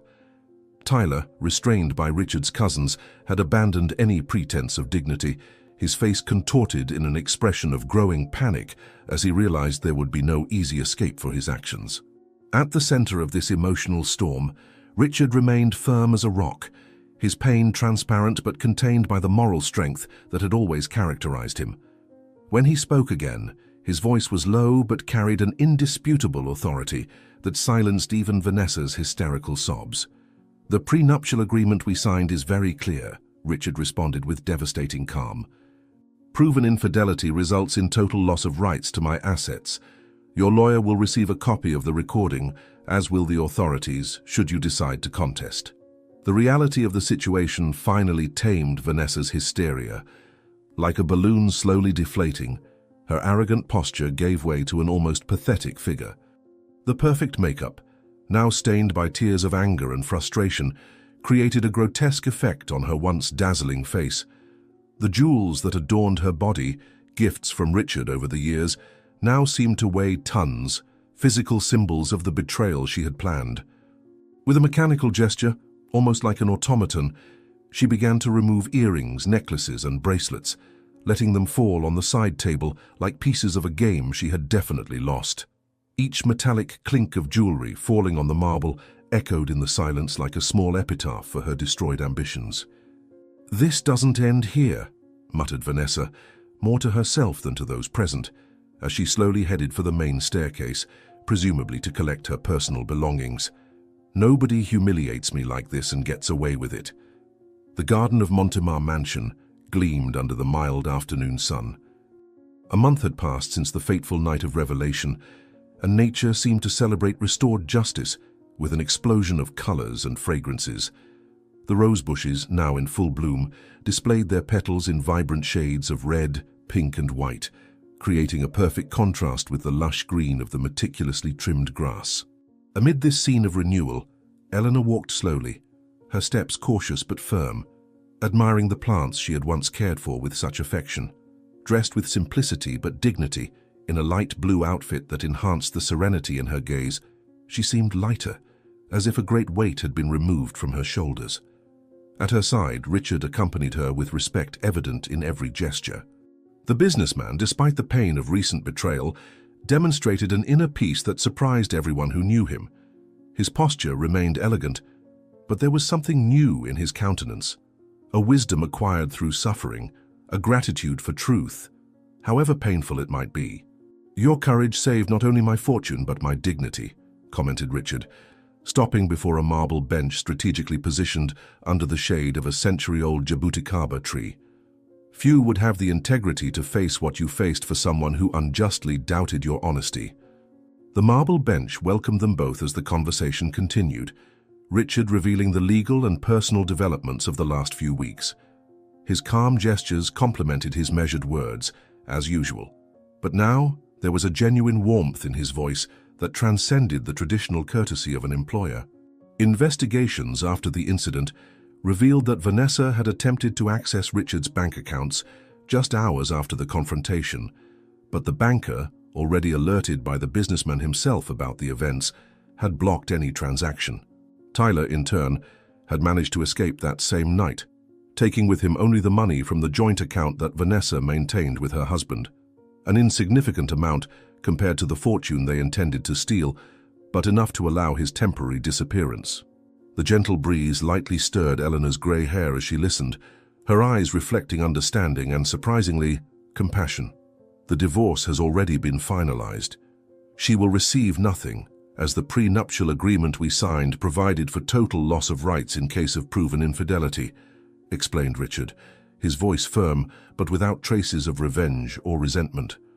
"My lawyer said he has never seen such a quick process. The evidence was irrefutable." Eleanor lowered her eyes, a shadow of guilt crossing her wrinkled face. Hands calloused from decades of hard work rested on her lap, fingers intertwined in a gesture that revealed her discomfort. Despite the justice achieved, something still troubled her. The feeling that perhaps she could have prevented so much suffering if she had found the courage to speak earlier. The moments of silence she had witnessed, the small clues she had ignored out of fear of losing her job, all now weighed on her conscience with painful clarity. When she finally found the voice to express her regret, the words came out broken by genuine emotion. "I should have spoken when I first saw. Perhaps I would have spared you so much pain," Eleanor began, her voice almost a whisper. "Fear silenced me, when truth should have been my only—" Richard gently raised his hand, interrupting Eleanor's words of self-censure. His gesture contained no authority or impatience, only deep understanding and forgiveness. The eyes that had seen so many difficult negotiations, so many complicated corporate decisions, now conveyed a wisdom that transcended the business world, the wisdom of one who finally understands the true value of loyalty and honesty. The sun, beginning its descent on the horizon, bathed the gardens in a golden light that seemed to underline the importance of that moment of reconciliation and new beginnings. "You risked everything for the truth. That is priceless," Richard affirmed with quiet conviction. "Many in your position would have simply moved on, leaving me at the mercy of those who planned my ruin. Your courage gave me a second chance to live with open eyes." Several months passed, bringing with them the transformations of the season and profound changes in the lives of all involved in that story of betrayal and redemption.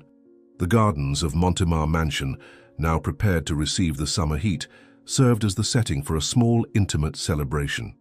Under a gazebo elegantly decorated with fresh flowers and soft lights, a select group gathered around a polished oak table. Richard occupied the head of the table, but his posture was not that of a distant host. On the contrary, he actively participated in conversations, his face showing a serenity that many had not seen in years. Eleanor was at his right, dressed with discreet elegance that reflected her natural dignity. Martha and Jake completed the group, their faces relaxed and smiling, free from the tension that had accompanied them during the days of the conspiracy. "Today we celebrate not only the past, but mainly the future," announced Richard, rising with a small box in his hands. "Eleanor, your integrity illuminated one of the darkest moments of my life. This gift is not just a thank you, but a recognition of what you represent." Eleanor's eyes widened in surprise when Richard opened the small box, revealing not jewelry or money, but a set of gleaming keys and officially sealed documents. With hands trembling more from emotion than age, she received the gift, unable to articulate words in the face of unexpected generosity. The documents, carefully organized and legally incontestable, transferred to her name a comfortable house in the best residential neighborhood of the city, along with financial guarantees that would ensure her well-being for the rest of her life. Silent tears flowed down her wrinkled face as she processed the meaning of that gesture. Not just material security, but validation of a life dedicated to honesty and dignified work. The deed is in your name, along with a lifetime pension that will ensure you never have to work again, Richard explained, his voice heavy with sincere emotion. It's the least I can do for someone who saved not only my fortune, but my faith in humanity. Martha and Jake also received recognition for their loyalty and courage. To the former cook, Richard offered the position of manager of his rural properties, with a generous salary and a house on the main farm. Jake, in turn, was promoted to head of company security, a position that reflected the absolute trust placed in him after his crucial participation in revealing the truth. The celebration continued with a delicious meal and lively conversations, as if the universe was finally rewarding those who had remained faithful to their principles despite difficulties. At the end of the afternoon, when guests began to say goodbye, the predominant feeling wasn't triumph over wrongdoers, but gratitude for the opportunity to rebuild. Life has a strange way of balancing things, doesn't it?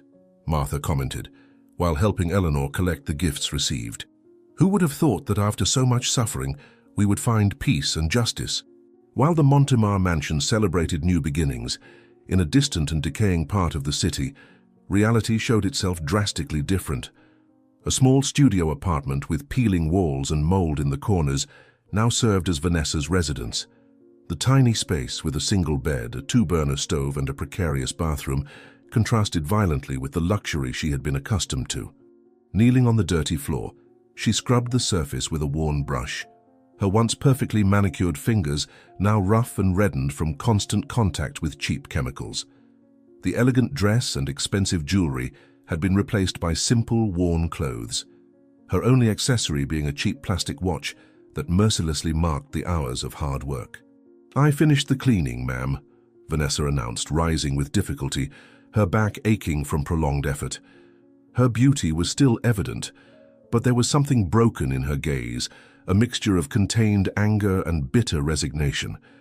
The owner of the apartment that Vanessa had just cleaned was a middle-aged woman with ostentatious jewelry and heavy makeup.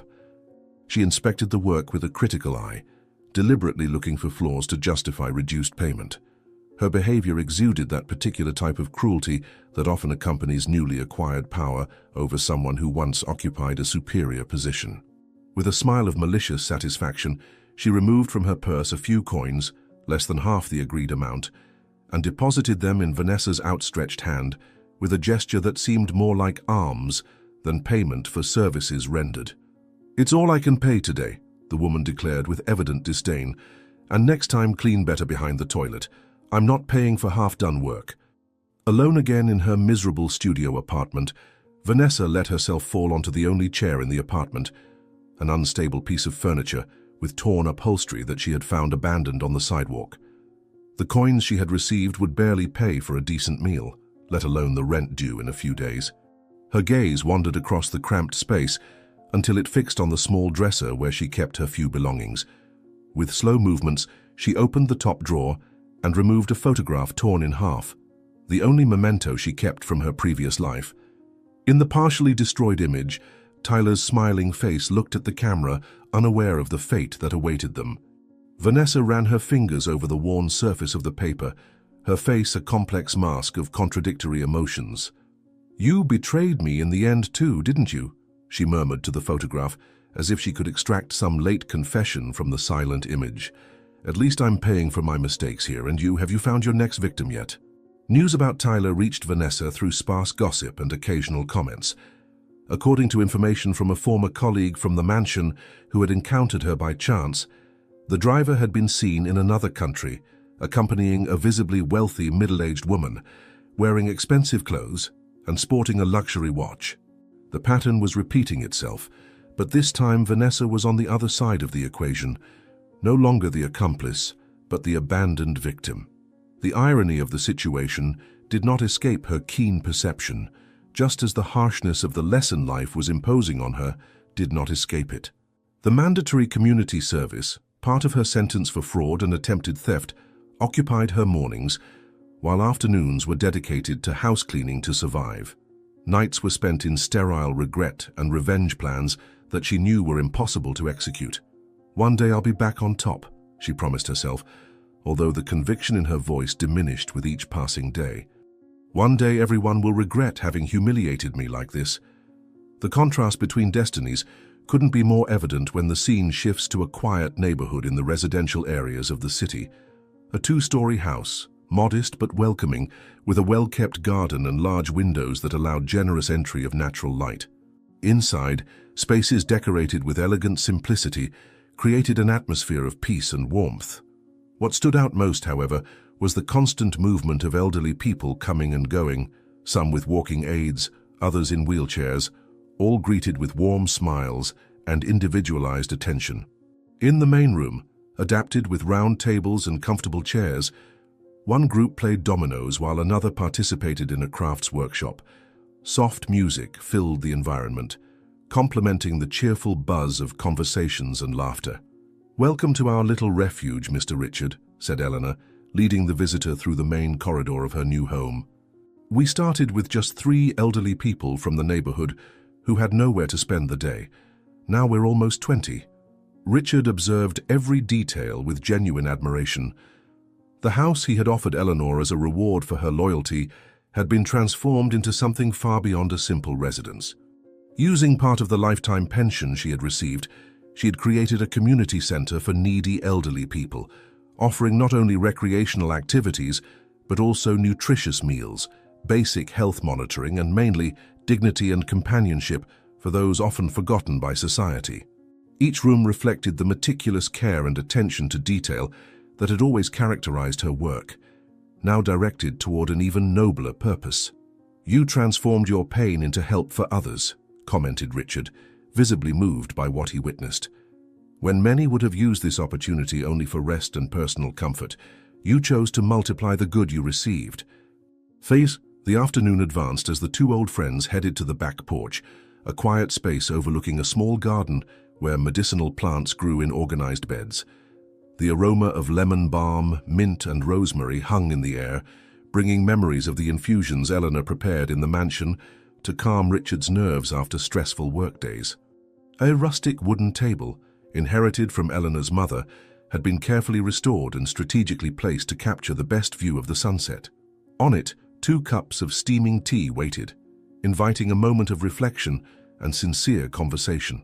The singing of birds returning to their nests composed the soundtrack of that precious moment, mixing with the distant sound of laughter from the elderly who still remained in the community center activities. In the distance, the mountains gained golden contours as the sunset began to paint the horizon with shades of orange and pink, creating a perfect setting for the closure of that journey of redemption. A gentle breeze stirred Eleanor's gray hair, which she brushed away from her face with a serenity that only comes after overcoming storms. "You know, Richard," she commented while adjusting a small cushion behind her back, "when I was in that rain, expelled from the mansion, I felt that my world had ended. I believed my dignity was lost forever." Sitting side by side in rocking chairs that emitted a comforting creak, Richard and Eleanor silently contemplated the natural spectacle, each absorbed in their own thoughts about the winding paths that had brought them there. Eleanor's hands, marked by time and work, held her cup with the delicacy of someone who had learned to value the small pleasures of life. Richard, in turn, seemed more relaxed than he had ever been in the mansion, the lines of worry on his face softened by the peace of that shared moment. "And what about you, Richard? Do you still miss your life before?" asked Eleanor, her wise eyes seeking those of her friend with genuine interest. Richard smiled slightly, taking a sip of chamomile tea before answering. "The mansion now seems empty, and excessively large for a man alone. I've been thinking of converting it into a foundation for young talents without resources, to give a greater purpose to those walls that have witnessed so much." An orange butterfly momentarily landed on the railing of the veranda, its vibrant wings capturing the last rays of sunlight before taking flight again. A small symbol of transformation that went unnoticed by neither of them. "True wealth isn't in mansions or bank accounts, Richard," Eleanor finally said, her serene face illuminated by the last rays of sun. "It's in sleeping with a clear conscience and waking up with gratitude." The businessman nodded slowly, recognizing the profound wisdom in Eleanor's simple words. A discreet tear formed in the corner of his eye, not of sadness, but of a deep understanding that only comes when one loses something to find something more valuable. Together, they shared tea while watching the sun disappear on the horizon, their silhouettes cut against the colorful sky as silent witnesses to the triumph of integrity over betrayal, truth over lies, justice that, although sometimes late, finally prevailed. "To truth and new beginnings," Richard toasted, raising his cup in a solemn gesture that celebrated not only the overcome past, but mainly the future that opened before them. A future built on foundations of honesty, respect, and recovered dignity. If Eleanor and Richard's story moved you, don't forget to subscribe, like, and comment where you're from. And don't go anywhere. The next story is already appearing on screen, made especially for you. See you soon.